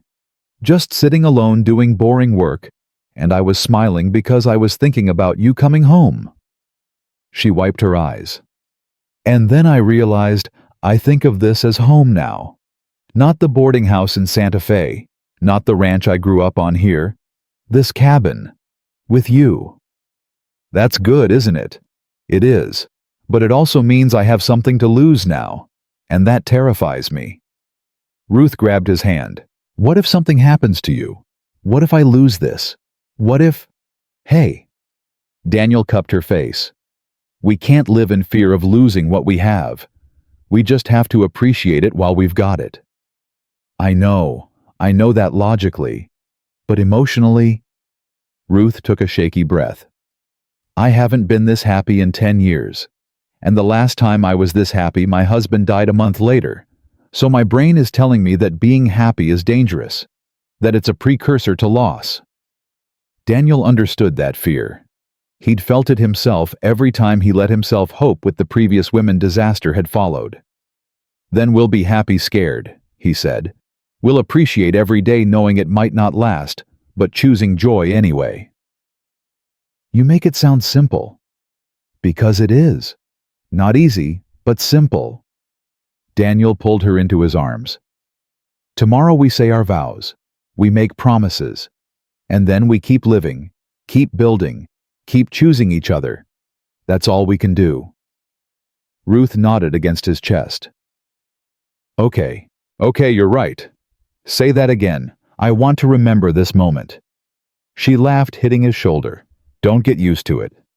"Too late?" That night they each wrote their vows in private. Daniel struggled with his crossing out words and starting over a dozen times. He wasn't good with flowery language or poetic phrases. Finally, he just wrote what was true, what he felt, what he wanted to promise. In the morning, day 14, they dressed carefully. Ruth wore her best dress, simple but clean. Daniel wore his newest shirt, the one without patches. They climbed to a ridge. Daniel loved a place where you could see for miles in every direction. The mountains stretched out below them, vast and white and beautiful in its harshness. Above, sky so blue it hurt. Wind carrying the scent of pine and snow and possibility. They stood facing each other, hands clasped. "You want to go first?" Ruth asked. "You go. I need another minute to not be terrified." Ruth smiled. "Okay." She took a breath. "Daniel Mitchell, 2 weeks ago I came to this mountain expecting an arrangement, a business partnership, a way to survive. Instead I found a life worth living. I found a man who sees me not as I wish I was, but as I actually am, and chooses me anyway. You've taught me that strength isn't about being fearless. It's about being afraid and doing it anyway. You've shown me that love doesn't have to be soft to be real. So I promise you this, I will be your partner in all things. I will stand beside you through every storm, literal and metaphorical. I will challenge you when you're wrong and support you when you're right. I will build this life with you day by day, choice by choice, until death takes one of us. And even then, I will not regret a single moment of choosing you. Daniel's throat was tight. He pulled out his paper with shaking hands. Ruth Gutierrez. I was dying before you came. Not physically, but in every way that mattered. You didn't just climb this mountain, you climbed into my life and refused to leave even when I gave you every reason to go. You've shown me what partnership really means. Not someone to take care of or someone to take care of me, but someone to face the world alongside. You make me want to be better, to try harder, to hope again. So I promise you this, I will see you every day, really see you, not just look past you. I will choose you every day, not because I have to, but because I want to. I will respect your strength and support your weaknesses because that's what partners do. I will love you fiercely, protectively, and honestly until my last breath.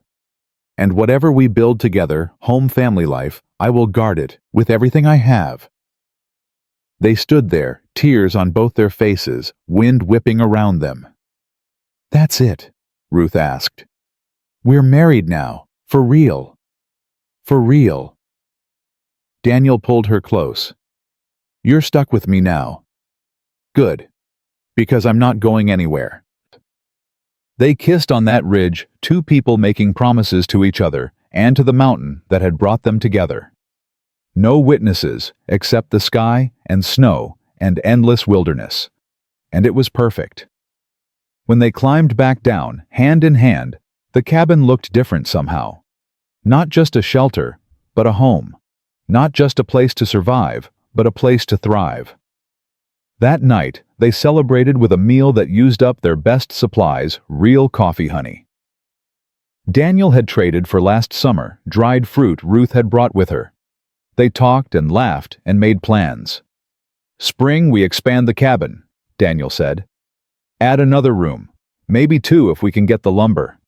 For children, for storage, for whatever we need. Daniel squeezed her hand. We're building for the long term now. How long term? Forever term. You and me until we're old and gray and can't climb these trails anymore. Ruth smiled. I'm already old and gray. Then older and grayer. Until we're so old, Pete refuses to bring supplies up because he's afraid we'll die before he makes it back down. They laughed together, the sound filling the cabin with warmth. Later, as they prepared for bed, Ruth paused. Daniel today was perfect. Thank you for that. You're the one who suggested it. We did it together, like everything else. Ruth crawled into bed beside him. That's what I love about us. We're a team, equal partners. Neither one of us is less than the other. Daniel pulled her close. Best team I've ever been on. Only team you've ever been on. Still the best. They fell asleep wrapped around each other, two people who'd found something rare and precious in the most unlikely place. The mountain that had defeated 7 women had given Daniel exactly what he needed. Not someone soft or delicate or easy, but someone strong enough to match him. Someone stubborn enough to stay.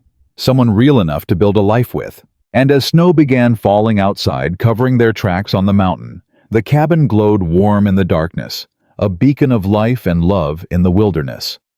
A home built not on fantasy or desperation, but on honest work and real partnership, and the daily choice to keep choosing each other. Day 14. The beginning of everything that mattered. Winter deepened after their vow ceremony, and with it came the kind of cold that made breathing hurt. The kind that turned spit to ice before it hit the ground. The kind that tested everything equipment animals, and the resolve of two people trying to build a life together. 3 weeks into their marriage, Daniel woke to find Ruth already up staring out the window, with an expression he couldn't read. "What's wrong?" He pushed himself up, instantly alert. "Nothing's wrong. Everything's right. That's the problem." Ruth didn't turn from the window. "I keep waiting for the other shoe to drop, for something to go wrong, for this happiness to cost me something." Daniel wrapped a blanket around his shoulders and joined her.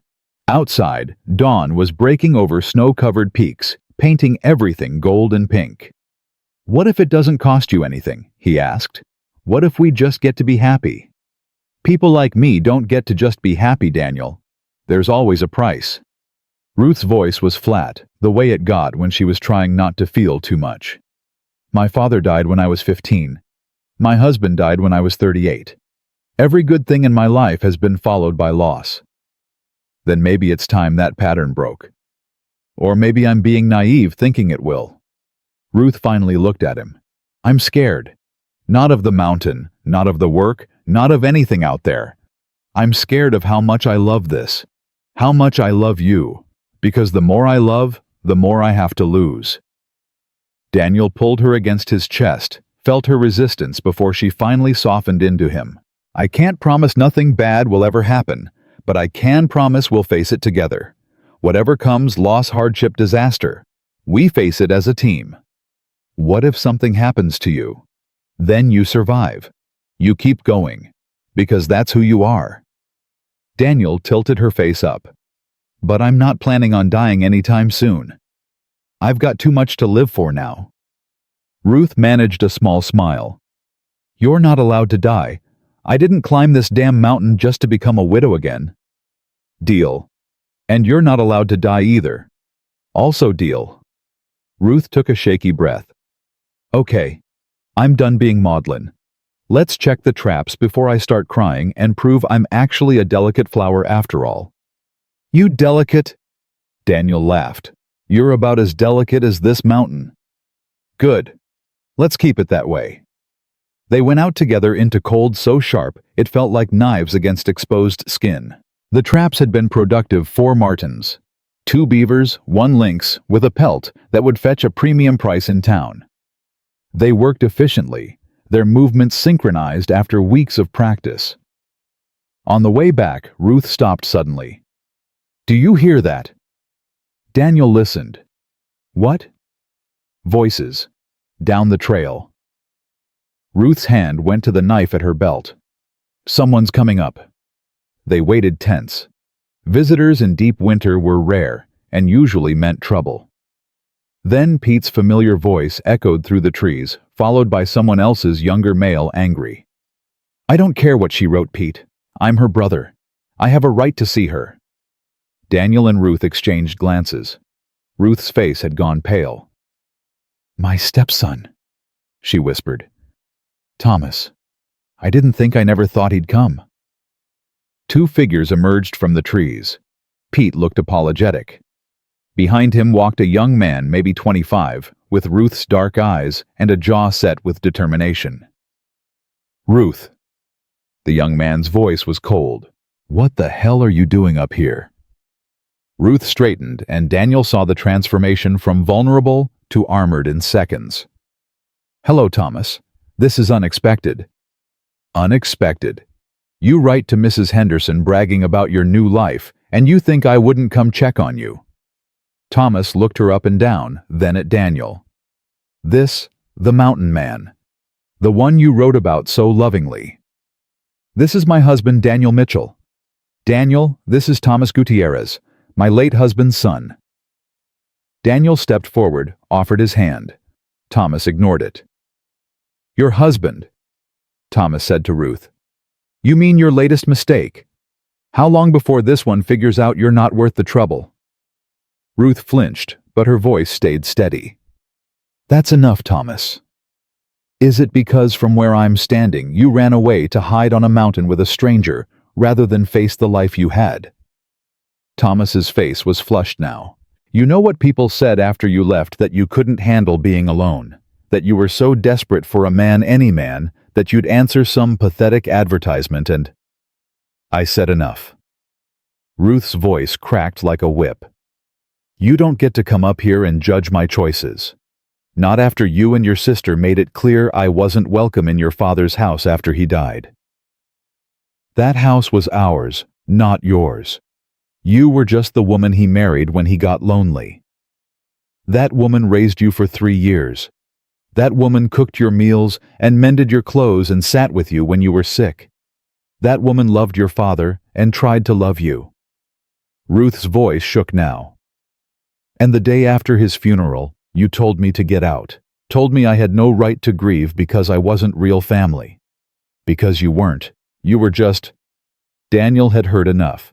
He stepped between them, facing Thomas. That's my wife you're talking to. You can disagree with her choices, but you'll do it respectfully or you'll leave. Thomas looked at Daniel properly for the first time. Took in his size, his weathered face, the way he stood solid and immovable. Or what, you'll throw me off the mountain? No, I'll ask you to leave. But if you refuse, I'll make you leave. Your choice. Daniel's voice was calm, but there was steel underneath. Ruth is my partner, my wife, the woman I love. And I don't let anyone disrespect her. Not even family. Especially not family. Thomas's jaw worked anger and something else, maybe shame, flickering across his face. Finally, he looked past Daniel to Ruth. I came to make sure you were okay. That you weren't being held against your will or tricked into something. As you can see, I'm fine. Better than fine. Ruth moved to stand beside Daniel, took his hand. I'm happy, Thomas. Happier than I've been in years. I have a partner who values me work that matters, a future I'm building. That's more than I had in Santa Fe. Living in a shack on a mountain in the middle of nowhere. Living in a home with a man who sees me as an equal. Yes. Ruth's voice was firm. And if you can't accept that, then you had a wasted trip. Thomas looked between them, something shifting in his expression. The anger drained slowly, replaced by confusion and maybe the beginning of understanding. You really want this? He asked Ruth. This life? More than I've wanted anything in a long time. Even though it's hard, even though it's isolated, even though you're... He stopped. Even though I'm fat and old, and not what anyone imagined for themselves. Ruth's voice was sharp. Yes, Thomas. Even though all of that. Because Daniel doesn't care about any of that. He cares that I'm strong and capable and willing to work. That's more respect than I got from anyone in town, including you. Thomas flinched. I never said... You didn't have to. The way you and Maria looked at me after your father died said everything. Ruth's voice went softer now, sad rather than angry. You wanted me gone because I reminded you he'd replaced your mother. I understand that. But it still hurt. And I'm not going to apologize for finding somewhere I'm wanted. Silence hung heavy between them. Pete cleared his throat. I told him this was a bad idea, but he insisted. Pete looked apologetic. Said he needed to see for himself. Well, now you've seen. Ruth straightened her shoulders. So you can go back down and tell Maria and everyone else that I'm fine. That I made the right choice. That I'm not coming back. Thomas studied her for a long moment. Then, surprisingly, he nodded. Okay. Okay. You look different. Healthier. Like you've been sleeping better. Thomas glanced at Daniel. And he looks at you like you matter, so okay. If this is what you want, then okay. Ruth's breath came out in a rush. Really? Really? I came up here angry, ready to rescue you from a mistake, but... Thomas managed a small smile. You don't need rescuing. You never did. I'm sorry I made you feel like you did. Thomas... Ruth's voice broke.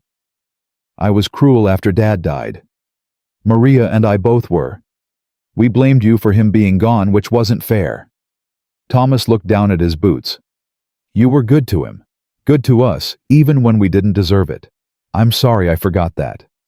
Ruth closed the distance between them, pulled Thomas into a hug. He stiffened, then slowly relaxed, wrapping his arms around her. Thank you, she whispered. You don't know how much that means. When they pulled apart, both had wet eyes. Thomas wiped his face roughly. So this is really your life now, trapping and surviving and living on a mountain. This is my life. Our life. Ruth looked at Daniel. And it's a good one. Thomas nodded slowly. Then I'm glad for you. He turned to Daniel. Take care of her. She's tougher than she looks, but she deserves someone who sees that. I do see it. Every day. Daniel squeezed Ruth's hand. And I'm not letting her go. Good. Thomas looked at Pete. I'm ready to head back down. Pete nodded. Got some supplies here for you folks. Extra flour coffee and some fabric Ruth requested. Plus, he grinned, a bottle of whiskey. Early wedding present. You're a good man, Pete. Daniel helped unload while Ruth and Thomas said their goodbyes. Write to me, Thomas asked. Let me know how you're doing. I will, monthly when Pete comes. Ruth touched his arm. And thank you for coming, even if it was to yell at me. It means you cared enough to make the trip. Yeah, well, you're family. Even if I was too stupid to remember that before. Thomas managed a smile. Be happy, Ruth. You deserve it. You too. Tell Maria I said hello. She'll probably want to visit come spring. She's welcome. Both of you are. Ruth glanced at Daniel, who nodded agreement. We'll have more room by then. Thomas and Pete headed back down the mountain. Daniel and Ruth watched until they disappeared into the trees. That went better than expected, Daniel said finally. He came all this way just to make sure I was okay. Ruth's voice was wondering. I thought he hated me. He was grieving. People do stupid things when they're grieving. Daniel put an arm around her shoulders. But he apologized. That takes courage. It does. Ruth leaned against him. I feel like something just healed. Something I didn't even realize was still bleeding. Good. You needed that. They carried the supplies inside.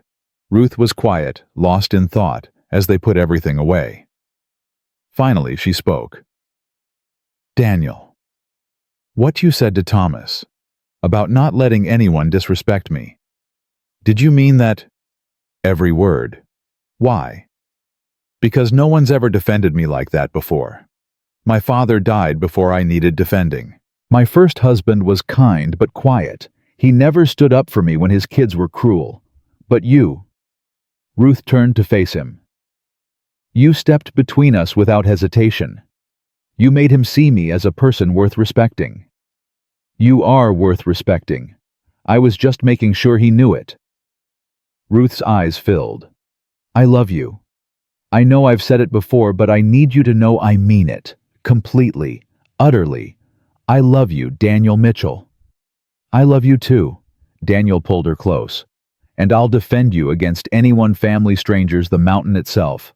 That's what marriage means. We protect each other. They stood like that, holding each other in the small cabin that had become their sanctuary. Outside, winter raged on. Inside, love grew stronger. That night, Ruth was restless. Daniel woke to find her sitting by the window staring out at darkness. Can't sleep, he asked. Too many thoughts. Ruth didn't turn from the window. Seeing Thomas today, it reminded me of everything I left behind. And I realized I don't miss any of it. Not the boarding house, not Santa Fe, not the life I had. I miss nothing. Is that bad? No.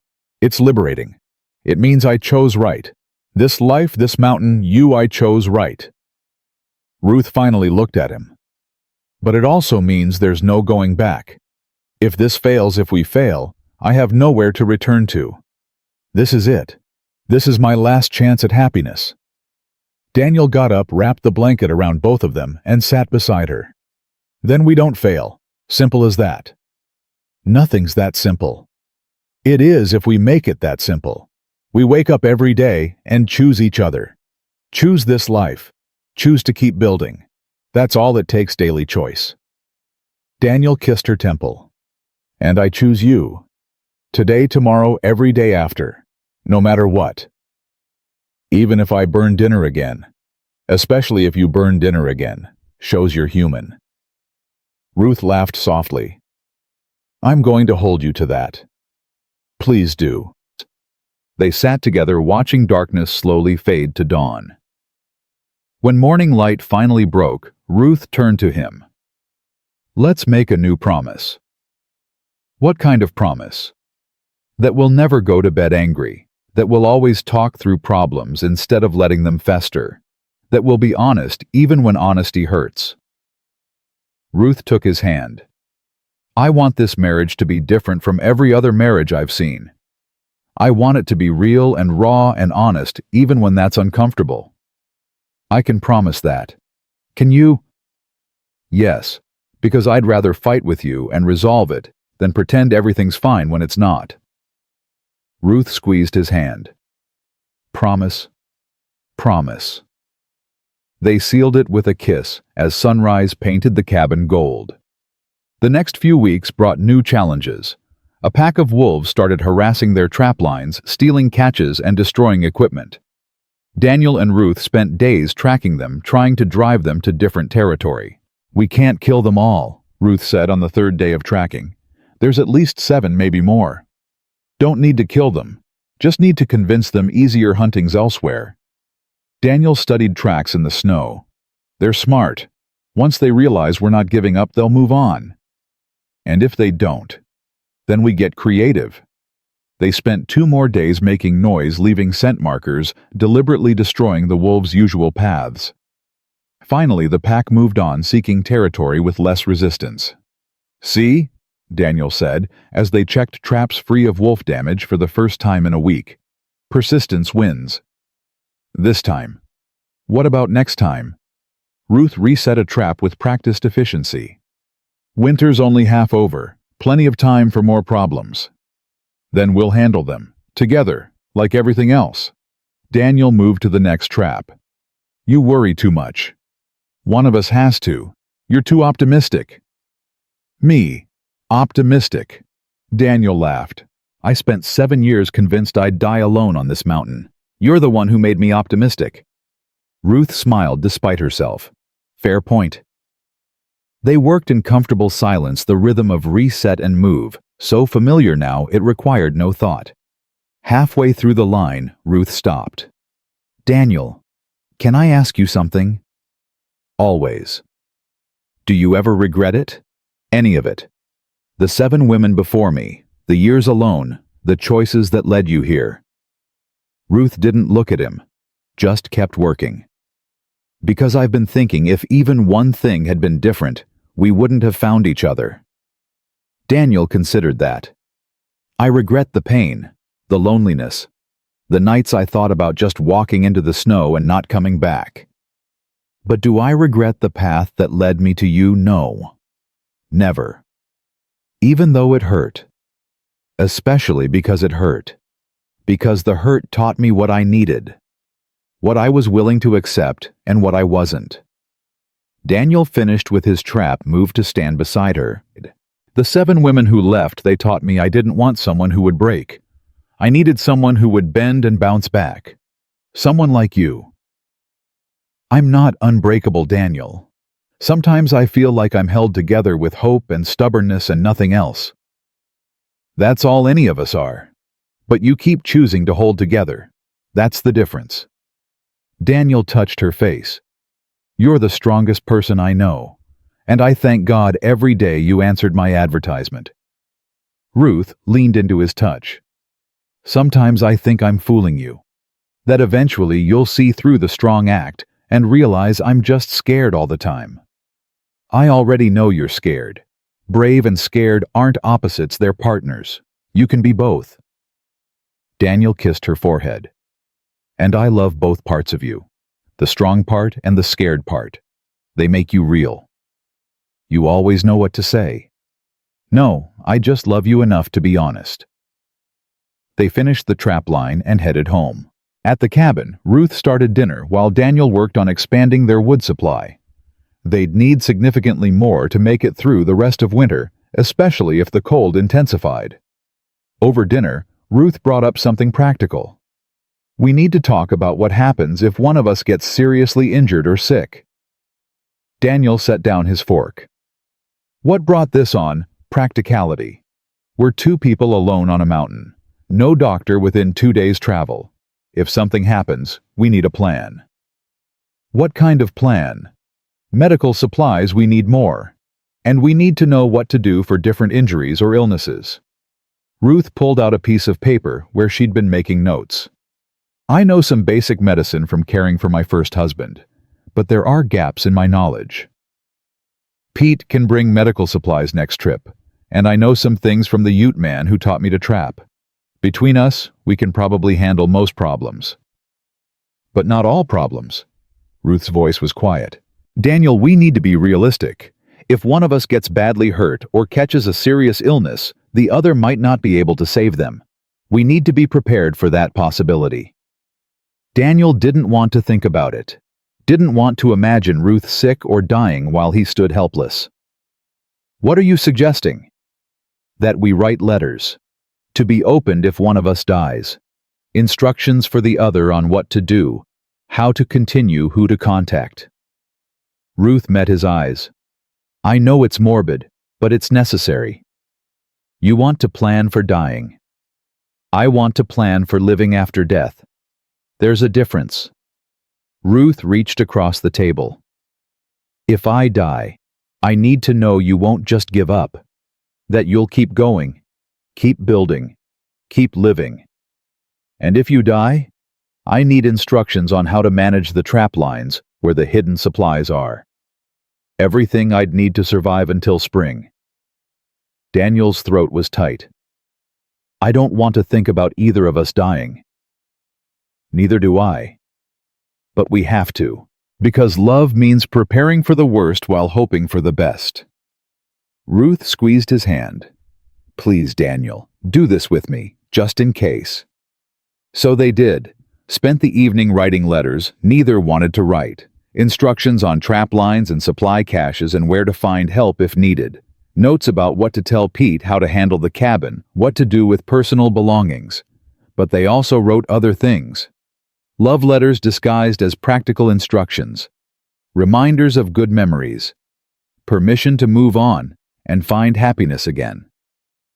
When they finished, they sealed the letters and put them in the trunk with Ruth's mother's jewelry. This is the most depressing evening we've had, Ruth said finally. Agreed. Let's never do it again. Deal. Ruth stood stretched. I need something happy now. Tell me something good. Like what? Like what's the first thing you want to do when spring comes? Daniel thought about it. Expand the cabin. Add a room for future children. Build a real bed bigger than this narrow thing we've been sharing. Maybe add a porch where we can sit and watch sunsets. That sounds perfect. What else? Plant a garden with you. Hunt fresh meat. Maybe make a trip to town to show you off and buy supplies. Daniel pulled her into his lap. Wake up to birdsong instead of wind. Watch you walk around without 10 layers of clothing. See your smile in warm sunshine. Ruth's eyes were soft. You make spring sound like paradise. With you it will be. Daniel kissed her. What about you? What do you want when spring comes? To plant flowers. Stupid, impractical flowers that serve no purpose except being beautiful. Ruth smiled. I want to prove that beauty can survive up here, not just hardy, practical things. Then we'll plant flowers, whatever kind you want. And I want to learn to shoot better. Not just target practice, but real hunting. I want to provide not just support. You already provide. You know what I mean. I want to pull equal weight in everything, including hunting. Ruth's voice was determined. I want to be a true partner, not just a helper. You are a true partner. Then let me be one in every way. Teach me to hunt. Teach me to track properly. Teach me everything you know so that I could survive alone if I had to. Daniel understood what she wasn't saying, that she needed to know she could make it without him, not because she wanted to leave, but because she needed that confidence in herself. Okay. Spring, I'll teach you everything. You'll be the most capable woman on any mountain in Colorado. I'll settle for capable enough to survive. You're already that. We'll make you exceptional." They went to bed wrapped around each other, thoughts of spring and flowers and new beginnings, pushing away the morbid evening of death preparations. But before they fell asleep, Ruth spoke once more. "Daniel. Yeah. Thank you for tonight, for writing those letters with me. I know it was hard. Thank you for making me do it. You're right, it was necessary. I love you. I love you too. Now go to sleep before you think of more depressing things we need to plan for." Ruth laughed softly. No promises. They drifted off to the sound of wind outside, and fire crackling inside two people building a life strong enough to withstand anything, even death itself. The next morning brought Pete's wagon again right on schedule. This time, he brought news from town. "Heard you had a visitor," Pete said as they unloaded supplies. "Thomas came back saying you were doing fine. Got some folks surprised by that." "Why surprised?" Ruth asked. "Well, no offense, ma'am, but you're the 8th mail-order bride Mitchell here tried to marry. Most folks had bets on how long you'd last." Pete grinned. "I won $50 because I bet on you staying." "You bet on me?" Ruth raised an eyebrow. "Sure did. Something about the way you climbed that mountain in a blizzard told me you weren't the quitting type." Pete pulled out a bundle. "Anyway, brought extra medical supplies like you requested. And some fabric for curtains or clothes or whatever ladies do with fabric. Plus letters 3 for you, ma'am, and 1 for Mitchell." Ruth took the letters surprised. "Who'd be writing to me?" "One's from Thomas, 1 from someone named Maria, and 1 from Mrs. Henderson at the boarding house." Pete handed Daniel his single letter. "Yours is from the territorial office. Probably tax stuff." They invited Pete in for coffee while they read their letters. Ruth opened Thomas's first, read it silently, then smiled. "He's getting married. Wants to know if we'll come down for the wedding in June." "Will we?" Daniel looked up from his own letter. "Do you want to?" "If you do, it's your family." Ruth thought about it. "Yes, I want to. I want them to see this is real, that we're happy, that I made the right choice." "Then we'll go." Daniel went back to his letter, frowned. "What's wrong?" Ruth asked. "Nothing wrong. Just the territorial office is doing a census. Wants to know how many people live in each district, occupations, that sort of thing." Daniel set the letter down. "I'll need to write back saying 2 people live here now. Mr. and Mrs. Daniel Mitchell." Ruth smiled at that. "Mrs. Daniel Mitchell. I like the sound of that." "Me too." Daniel turned to Pete. "We'll have responses ready before you leave. No rush. I'm stuck here till tomorrow anyway. Storm coming in tonight, that'll make the trail impassable." Pete sipped his coffee. "If you don't mind putting up with me." "You're always welcome," Ruth said. "You've been good to us." That evening, with Pete asleep by the fire and Ruth beside him in bed, Daniel thought about how much had changed. 2 months ago, he'd been alone, desperate, convinced his 7th failure meant he'd die alone. Now, he had Ruth, had a partner, had a future. "You awake?" he whispered. "Yeah." "Thinking." "About what?" "About how scared I was when I first got here. How certain I was that I'd fail like the others, that I wasn't strong enough or good enough or pretty enough." Ruth rolled to face him in the darkness. "And how wrong I was. Not because I'm any of those things, but because those things don't matter up here. What matters is showing up every day and choosing to stay." "You've done more than just stay. You've thrived." "We've thrived. Together." Ruth found his hand under the blankets. "I can't imagine my life without you now. Isn't that strange? 2 months ago you were a stranger. A name on a letter. Now you're everything. Not strange, just right." Daniel pulled her closer. "This is what I was waiting for all along. I just didn't know it until you climbed my mountain." "Our mountain," Ruth corrected. "It's ours now." "Yeah, ours." Daniel kissed her forehead. "Go to sleep. Tomorrow we have work." "Always work." "Always. But good work. Work that matters. The best kind." They fell asleep as they did every night now, tangled together, warm and safe, two people who'd found each other against impossible odds and refused to let go. The mountain that had tested them both had become home. The arrangement that started as desperation had become love. And the future that once seemed impossible now felt inevitable.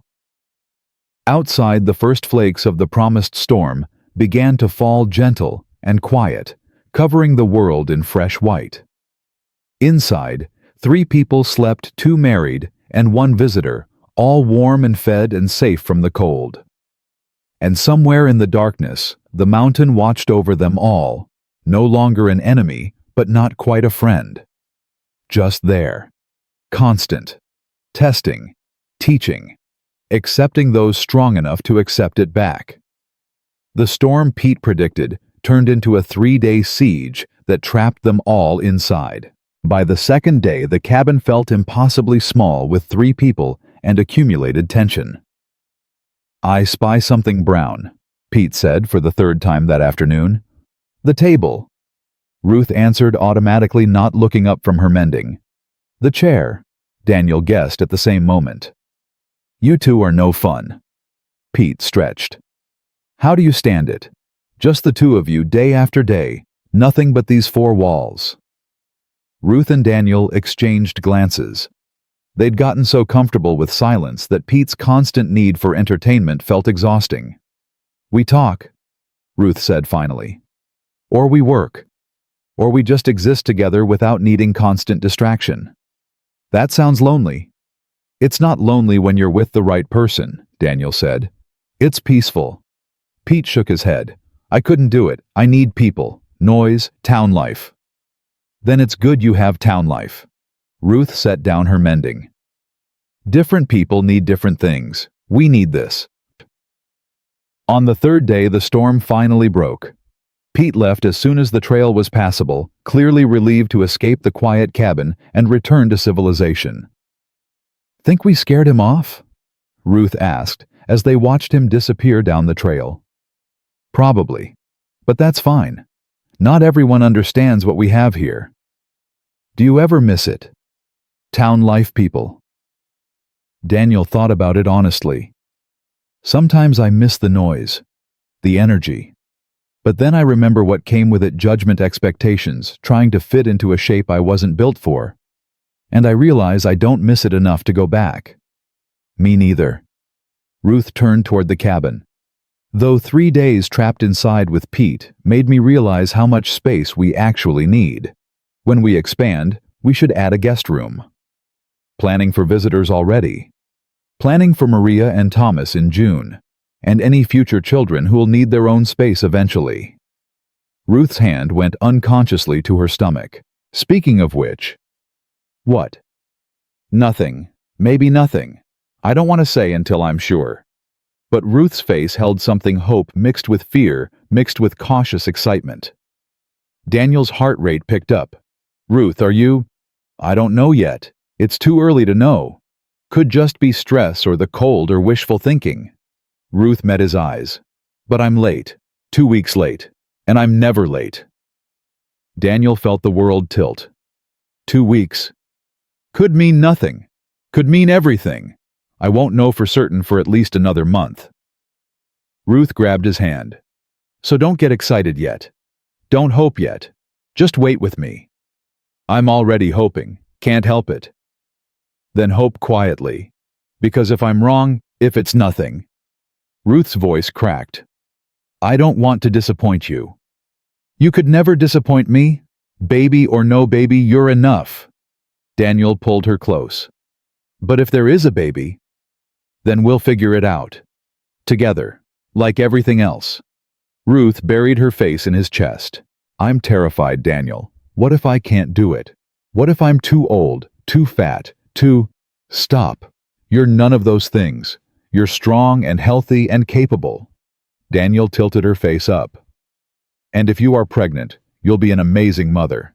I've seen how you care for things, for me, for this cabin, for everything you touch.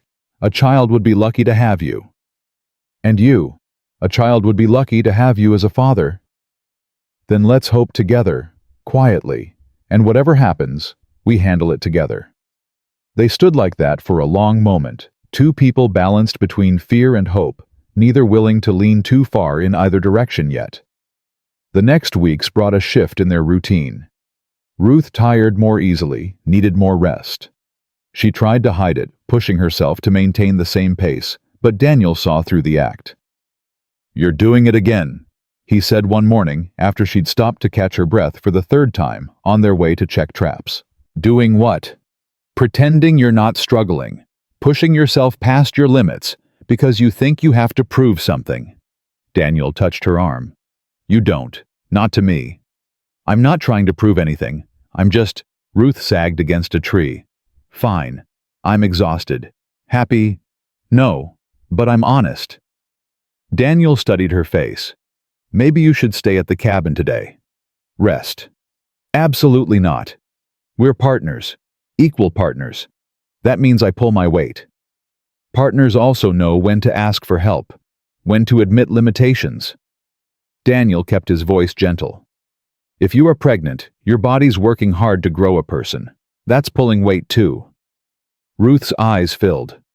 "I hate this. I hate feeling weak." "You're not weak. You're possibly creating life. That's the opposite of weak." Daniel pulled her into his arms. "Please, Ruth, let me take care of you for once. Let me be strong enough for both of us while your body does something incredible." She cried against his chest hard, frustrated tears. "I don't want to be a burden." "You're not a burden. You're my wife, and if you are carrying our child, then taking care of you is taking care of both of you." Daniel kissed the top of her head. "Go back to the cabin. Rest. I'll check the traps alone today." "You sure?" "Completely sure." "And Ruth, thank you." "For what?" "For maybe giving us a future beyond just the two of us. For being brave enough to build a family on this mountain." Ruth managed a watery smile. "Don't thank me yet. We still don't know for certain." But they both felt it, the possibility hanging between them, fragile and precious and terrifying. Daniel worked the trap lines alone, his mind racing. A baby. Their baby. Part of him thrilled at the idea. Part of him panicked. What did he know about being a father? About raising a child in wilderness? About keeping a baby safe in a place that killed grown adults without remorse? He was so lost in thought he almost missed the tracks. When he finally noticed them, his blood went cold. Bear tracks. Fresh. Big ones. Headed straight toward the cabin. Daniel abandoned the rest of the trap line and ran. His chest burned legs, screaming, but he pushed harder. Ruth was alone. Vulnerable. If the bear was hungry enough, aggressive enough, he burst into the clearing around the cabin to find Ruth standing on the porch, rifle in hand, facing down a massive grizzly 30 yards away. "Don't move," she said quietly without turning her head. "I've got this." The bear rose on its hind legs, testing. 8 feet tall, maybe more. Easily 700 pounds. "Ruth." "I said don't move. I need to concentrate." Her voice was steady, but Daniel could see her hands shaking. "He's been circling for 10 minutes, testing me, trying to figure out if I'm prey or threat." "Shoot him." "Not unless I have to. Killing a bear brings his whole family looking for revenge. Better to scare him off." Ruth fired a shot into the ground 5 feet in front of the bear. "Get!" The bear dropped to all fours, huffed, but didn't retreat. Ruth chambered another round. "I said get!" She fired again, closer this time. The bear finally turned and lumbered back into the trees. Only when it was completely gone did Ruth lower the rifle.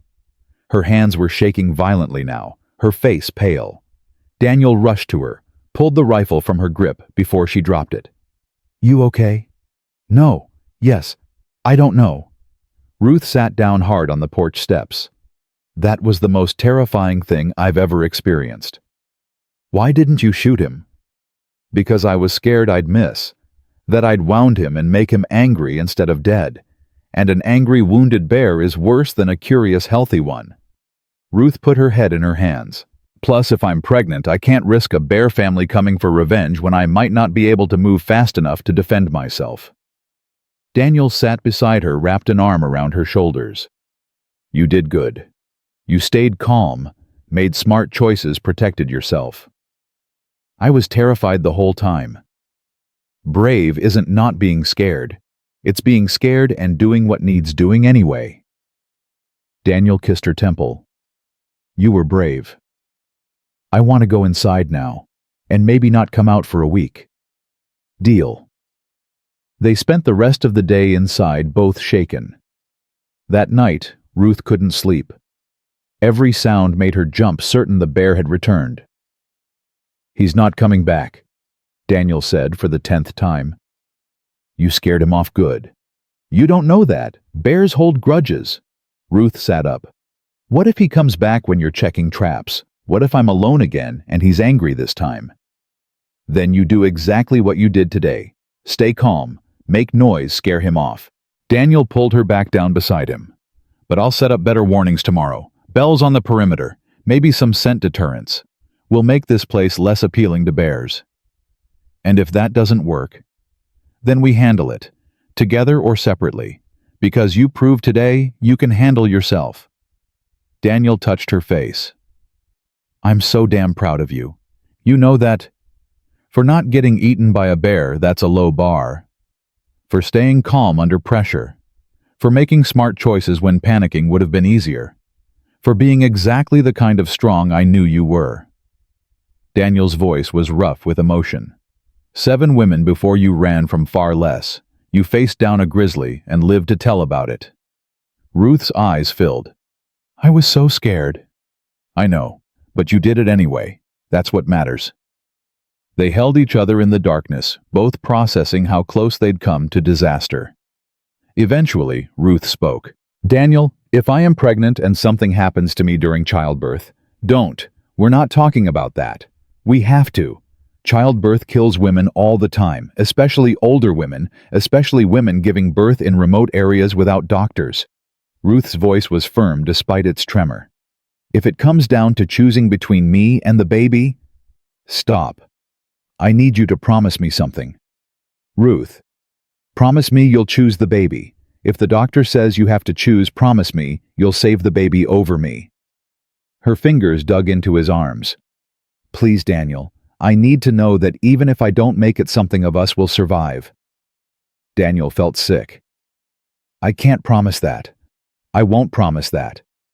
You have to. No, I don't. Daniel sat up, forcing her to look at him in the dim firelight. You're asking me to choose between losing you or losing a child I've never met. That's not a choice I can make. That's not a choice I'll make. Daniel. No.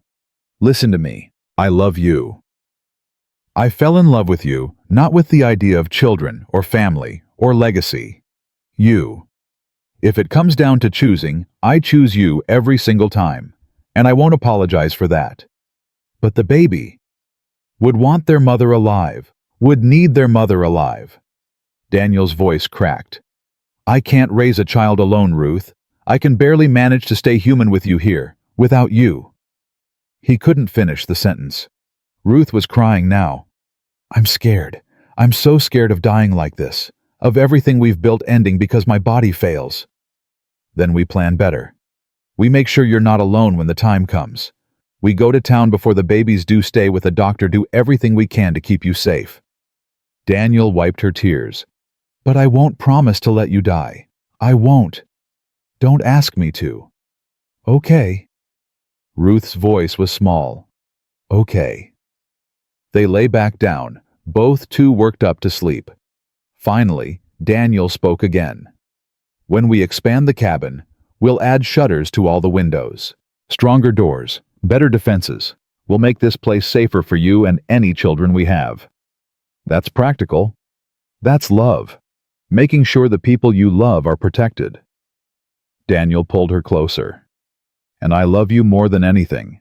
More than this mountain, more than my pride, more than my own life.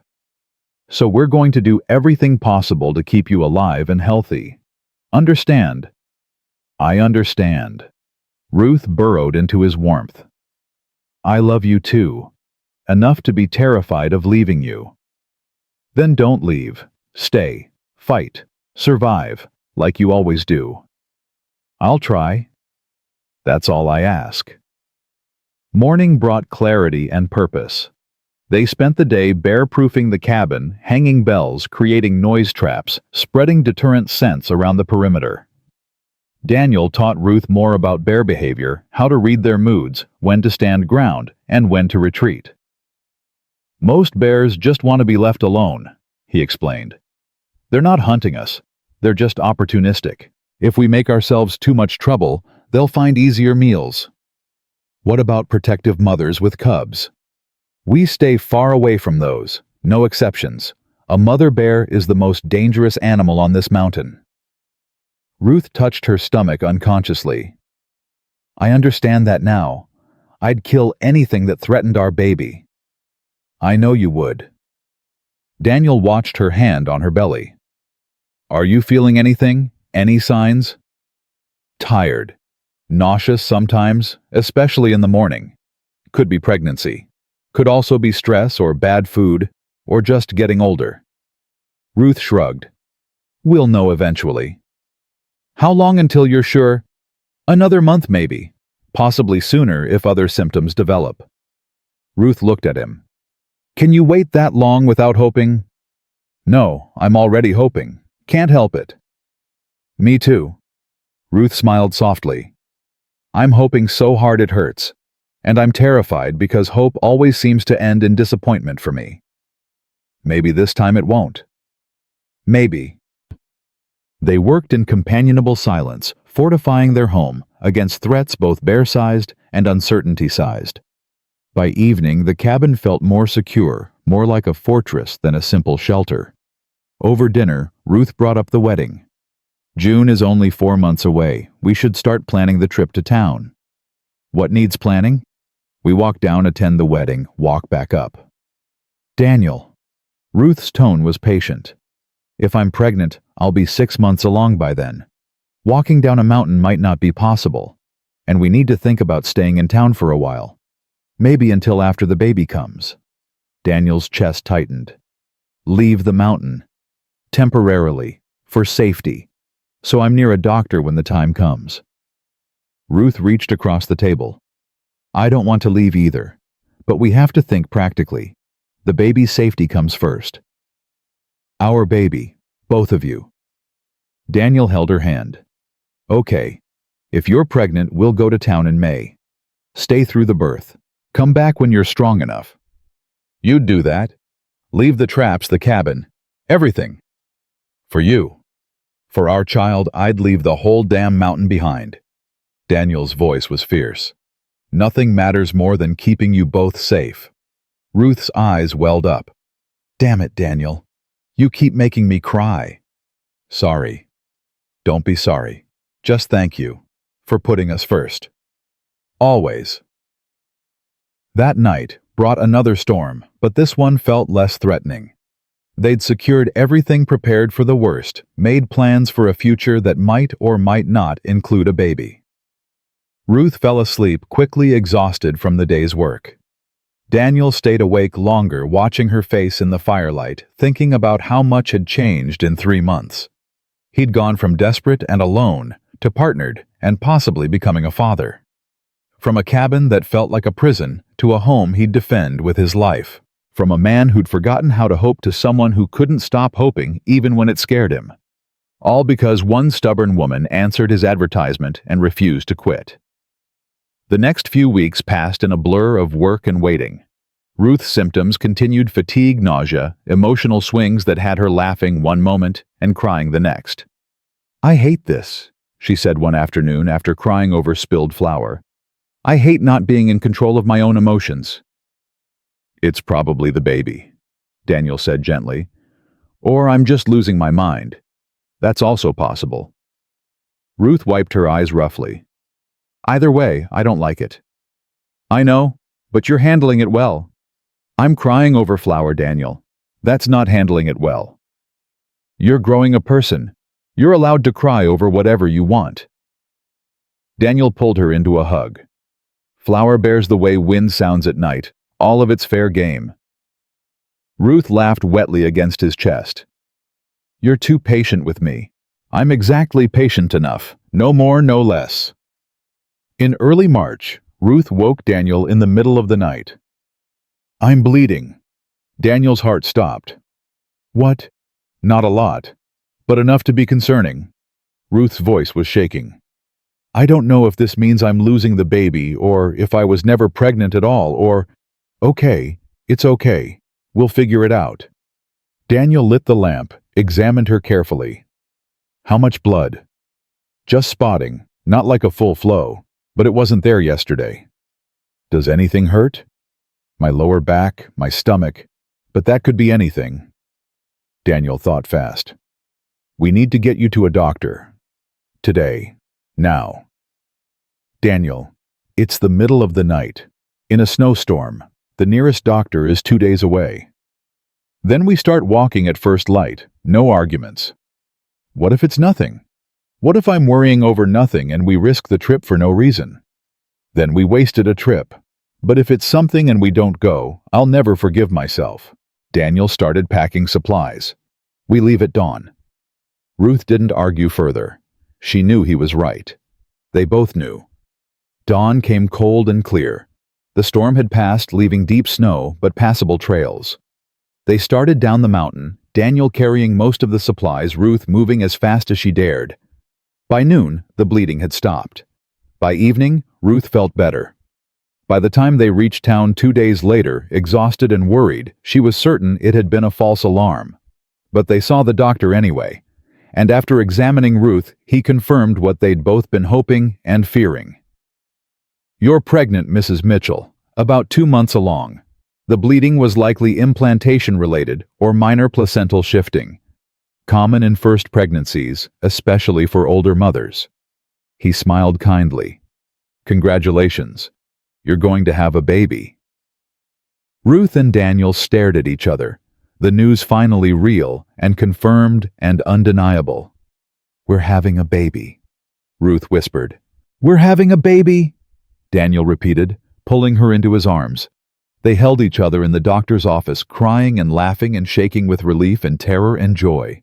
All of it at once. Everything they'd been afraid to fully feel until now.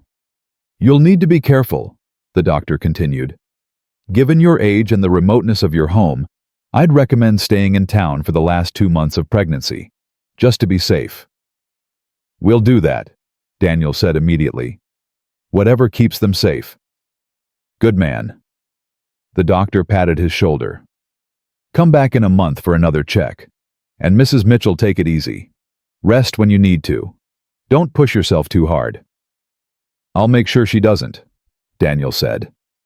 They stayed in town overnight, too overwhelmed to make the return trip immediately. Ruth wrote letters to Thomas and Maria, to Mrs. Henderson, to everyone who doubted she could make this work. What are you writing? Daniel asked. The truth. That I found what I was looking for. That I'm happy. That I'm going to be a mother. Ruth's hand shook slightly as she wrote. And that none of it would have happened if I'd listened to everyone who said I was too old, too fat, too undesirable. You're none of those things. I know that now, because you taught me. Ruth looked up at him. Thank you for that. For seeing me when no one else did. Thank you for climbing my mountain when no one else would. They kissed there in the small boarding house room, two people who'd found each other against all odds, and were now creating new life together. The next morning they started back up the mountain. Slower this time, more careful. Ruth, tired easily, needed frequent rests. Daniel didn't push her, just adjusted his pace to match hers. This is going to be a long pregnancy if I'm already this tired at 2 months, Ruth said during one rest stop. Then it's a long pregnancy. We'll handle it. Daniel handed her water. Whatever you need, whenever you need it. Even when I'm impossible and emotional and crying over stupid things. Especially then. Ruth smiled. You're going to be a good father. You're going to be a good mother. I hope so. I'm terrified I'll mess it up. We'll probably mess up plenty. But we'll love our kid fiercely, and that'll make up for a lot. Daniel helped her stand. Ready to keep going. Ready. They climbed higher toward the cabin that would soon need to be bigger toward the life they were building one day at a time. Behind them, town disappeared into distance. Ahead, their mountain waited harsh and beautiful and home. And between them, barely visible yet, a new life grew. Proof that love could survive anywhere, even in the hardest places, if the people holding it were strong enough to never let go. Spring came late to the mountain that year, but when it finally arrived, it brought transformation. Snow melted to reveal green pushing through brown earth. Birds returned with their songs. The world felt alive again after months of frozen silence. Ruth stood on the porch watching Daniel work on the cabin expansion, her hand resting on her swollen belly. 5 months pregnant now, moving slower, but still insisting on helping where she could. "You're doing it again!" Daniel called down from the roof beam he was securing. "Doing what?"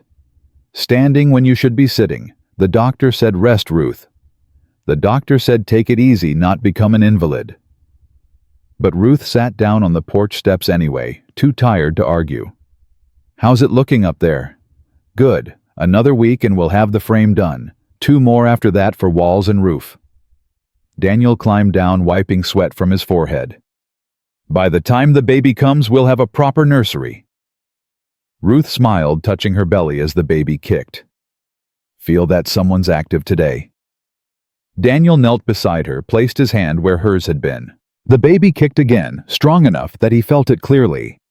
His face transformed wonder and joy and terror all at once. "That's our child," he whispered. "That's our child," Ruth agreed, getting stronger every day.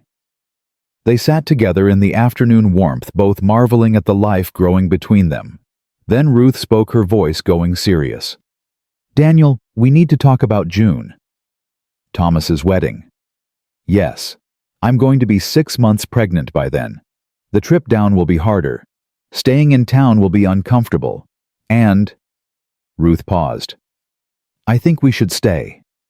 In town. Until after the baby comes. I know we plan to come back up after the wedding, but the more I think about it, the more I realize how dangerous that would be. What if something goes wrong? What if the baby comes early? What if—" "Okay." Ruth blinked. "Okay. Just like that. Just like that. You're right. It makes sense." Daniel squeezed her hand. "I want you safe more than I want to be on this mountain, so we'll stay in town, find a place to live for a few months. I'll find work to pay for it. We'll do whatever we need to do." "You'd really leave the mountain for that long?" "I'd leave it forever, if that's what you needed." Daniel's voice was fierce.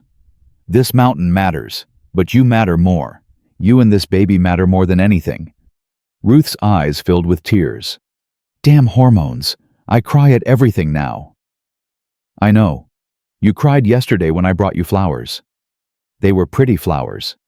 They were weeds. Pretty weeds." Ruth wiped her eyes, laughing. "What are we going to do in town for 3 months? You'll go crazy without work." "I'll find work. Carpentry, hauling, whatever needs doing, and it'll give us time with your family. Let them meet the baby when they're born. Let them see we're really making this work." "Are we making it work?" Ruth looked at him. "Because sometimes I am terrified we're just pretending. That one day we'll wake up and realize we don't actually know how to do any of this. Then we'll figure it out. Like we've figured out everything else." Daniel pulled her close. "We didn't know how to be partners when you first arrived. We learned. We didn't know how to survive winters together. We learned. We don't know how to be parents yet, but we'll learn that too. You make it sound simple.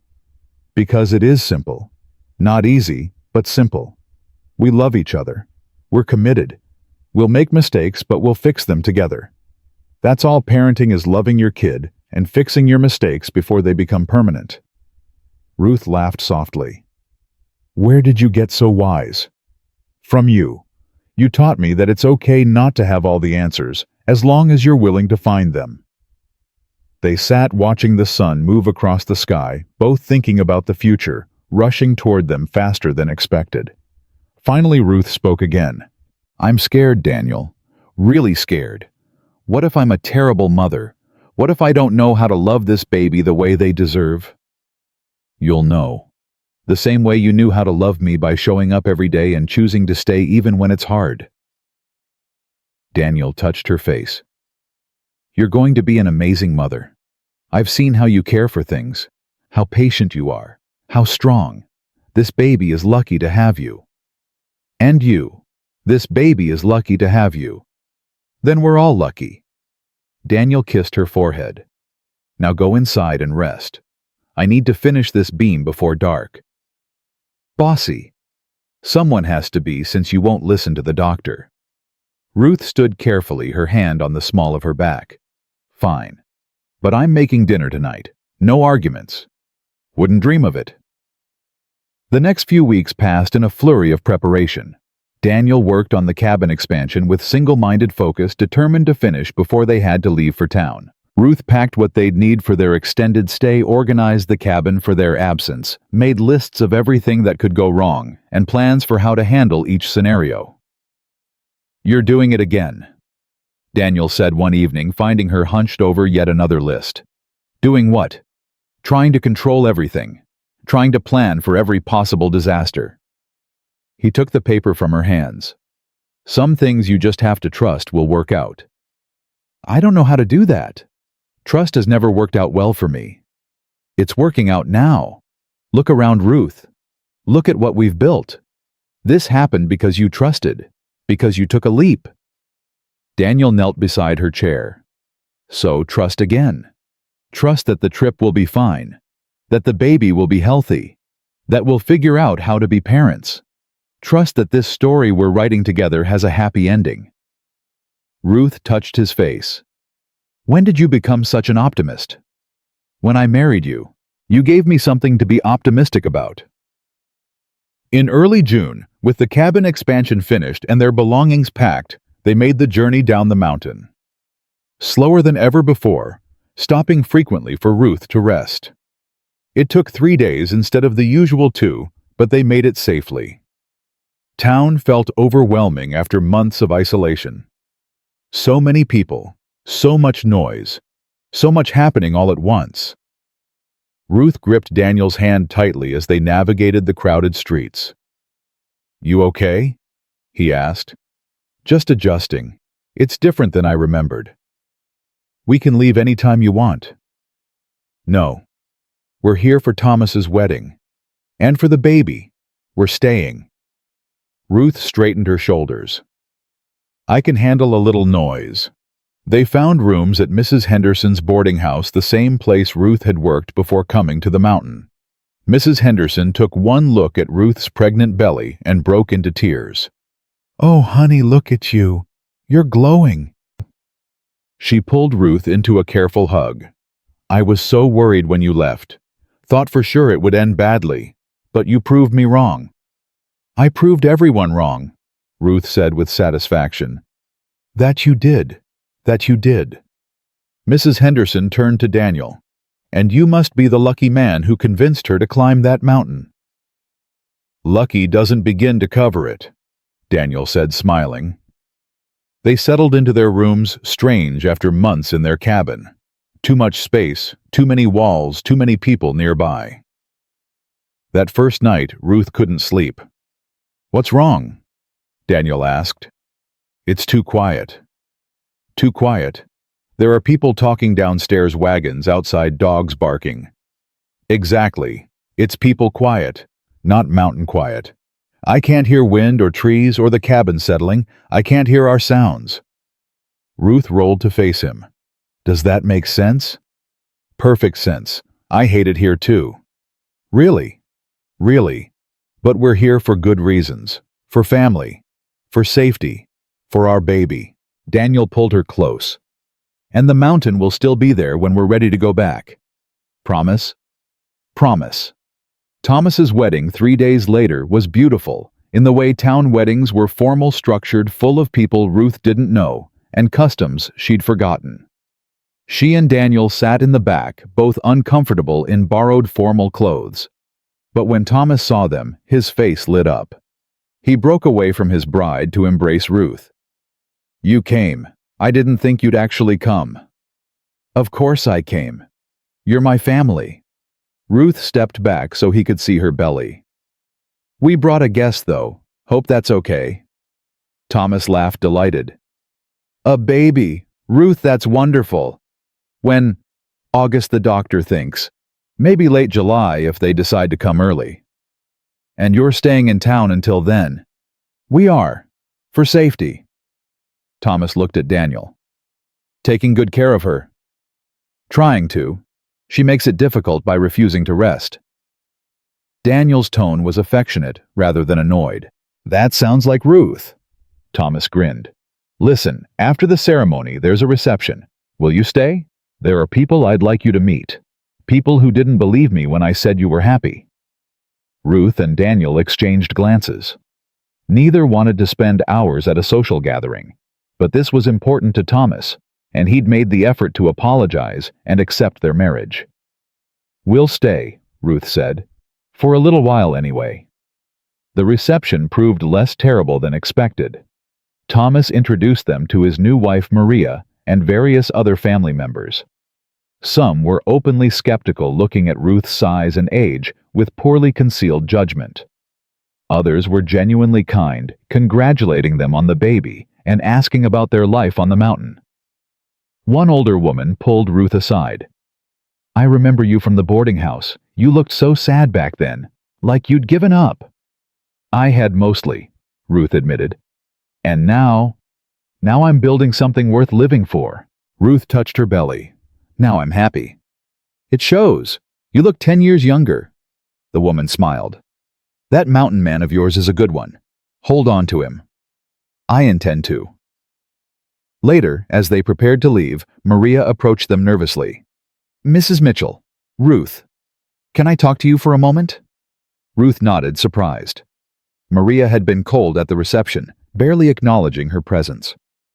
I wanted to apologize, Maria said quietly, for how Thomas and I treated you after Father died. We were cruel and unfair.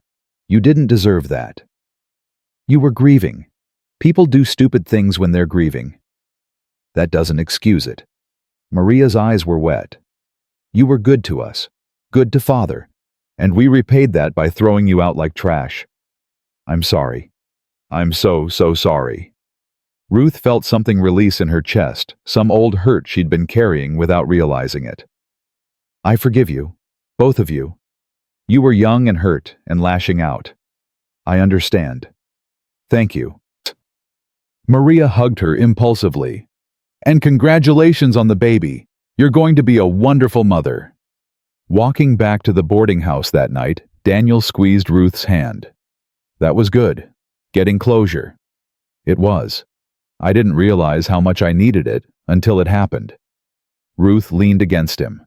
But I'm exhausted now. Town is exhausting. 2 more months, then we can go home. Home? The cabin. Our mountain. Ruth smiled. I miss it already. Me too.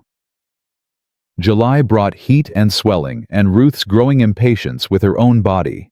She moved like a ship in full sail, now ungainly and uncomfortable, and ready for the pregnancy to be over.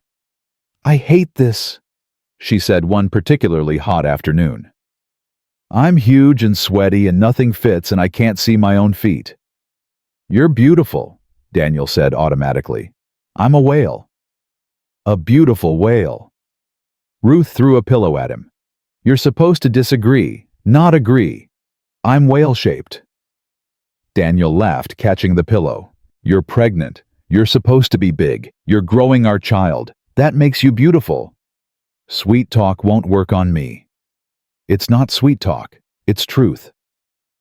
Daniel knelt beside her chair. You are beautiful. Especially now. Especially like this. Because I can see our future in your body. Can see the family we're creating. Can see everything we've built together becoming real. Ruth's eyes filled with tears. Again. Damn it, Daniel. Stop making me cry. Can't help it. You asked for honesty. In early August, 2 weeks before the baby was due, Ruth woke Daniel in the middle of the night. It's time. Daniel shot up, instantly awake. Time now. Are you sure? I'm having contractions. They started an hour ago. They're getting closer together. Ruth was breathing carefully through another contraction. We need to get to the doctor. The next 12 hours were the longest of Daniel's life. He paced outside the doctor's office while Ruth labored inside, occasionally allowed in to hold her hand while she screamed and pushed and worked harder than he'd ever seen anyone work. You're doing so good, he kept saying. So good, Ruth. Almost there. Don't lie to me, she gasped between contractions. I know it's not almost over. But eventually, miraculously, impossibly, it was over. The baby's cry filled the room, strong and healthy and real. It's a girl, the doctor announced, placing the tiny, bloody, perfect baby on Ruth's chest. Ruth and Daniel stared at their daughter, both crying now. She was small and wrinkled, and the most beautiful thing either of them had ever seen. A girl, Ruth whispered. We have a daughter. We have a daughter, Daniel repeated, touching the baby's tiny hand. She gripped his finger with surprising strength. What should we name her? Ruth asked, exhausted but glowing. Daniel thought about the journey that brought them here, about the mountain that tested them, about the strength it took to survive and the courage it took to love. Grace, he said finally, because she's a grace we didn't deserve, but received anyway. Grace Mitchell. Ruth smiled through tears. It's perfect. They spent a week in town recovering, Ruth regaining strength, while Daniel learned to change diapers and swaddle and do all the tiny tasks that came with a newborn. Grace was a good baby, fussy sometimes, but generally content to eat and sleep and exist. She's going to be strong like her mother, Daniel said one night, holding Grace while Ruth slept. Mrs. Henderson, who'd been helping them, smiled. She's lucky to have both of you. Not every baby is born into so much love. We're the lucky ones. 2 weeks after Grace's birth, Ruth declared she was ready to go home. Already? Daniel looked skeptical. The doctor said you should wait at least a month. I've waited long enough. I want to take our daughter home, to our real home, not this boarding house. Ruth was already packing. The mountain is where she belongs, with us, as a family. Daniel couldn't argue with that. The truth was he missed the mountain too. Missed their cabin, their life, their isolation that felt less like loneliness and more like peace. They made the journey up slowly, carefully, with Grace strapped to Ruth's chest in a carrier Daniel had made. It took 4 days instead of 2, stopping frequently to feed Grace and let Ruth rest. But when they finally crested the last ridge and saw their cabin expanded now with new rooms and fresh wood and all the signs of home, both of them felt something settle. We're home, Ruth breathed. We're home, Daniel agreed. That first night back, they sat on the porch with Grace between them, watching the sun set over the valley. The same sunset Daniel had watched alone for years, desperate and lonely. The same sunset that had witnessed Ruth's arrival in a blizzard. The same sunset that had seen them fall in love and build a life and create this tiny person who would carry their legacy forward. You know what's funny? Ruth said quietly. What? They called me too big, too plain, too practical for love. Said no man would want me. Said I should be grateful for any attention I got. Ruth looked at Grace, then at Daniel. But the mountain only wanted someone strong enough to love it as it is. And I was exactly strong enough. Daniel wrapped his arm around her shoulders.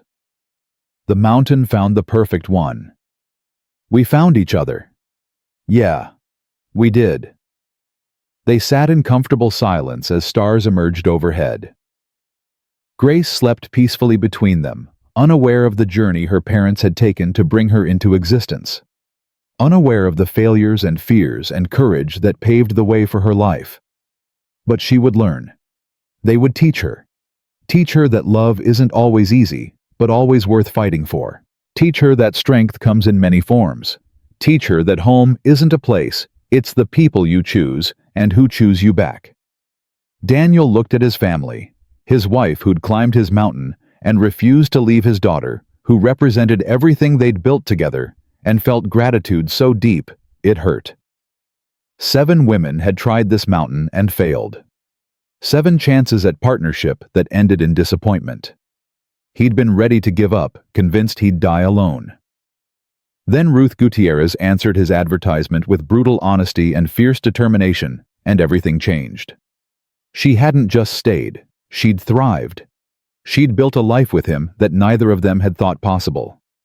She'd given him not just companionship, but partnership. Not just survival, but joy. Not just a wife, but a future. "I love you," he said quietly. "I love you too," Ruth replied, leaning into him. Grace stirred slightly in her sleep, making the small sounds babies make, already dreaming of things neither parent could imagine. The mountain stood eternal around them, harsh and beautiful, and home. The same mountain that had broken 7 women had given Daniel exactly what he needed in the 8th. Not someone soft or delicate or easy. Someone strong enough to match him. Someone stubborn enough to stay. Someone real enough to build forever with. And as darkness fell complete, and stars blazed overhead, 3 people slept in the cabin. That love built a man who'd learned to hope again, a woman who'd found where she belonged, and a daughter born from the courage of both. The mountain accepted them. Not because they'd conquered it, but because they'd respected it. They'd learned its lessons. They'd survived its tests. They'd proven themselves worthy not through dominance, but through endurance.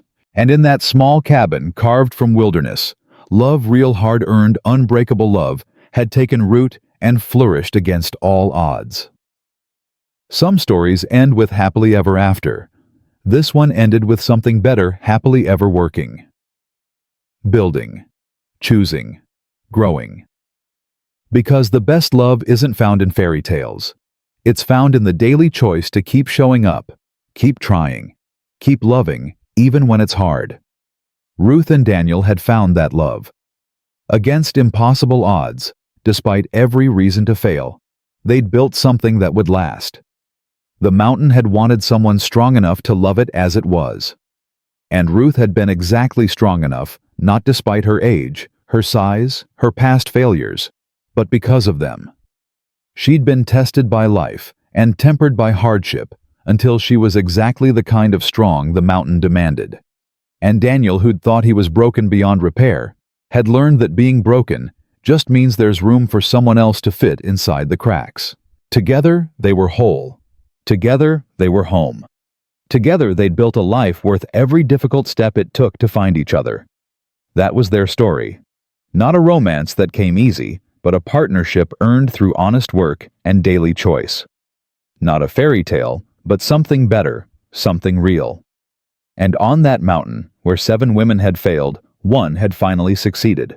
Not by being perfect, but by being exactly what was needed. Not by fitting someone else's image, but by being unapologetically herself.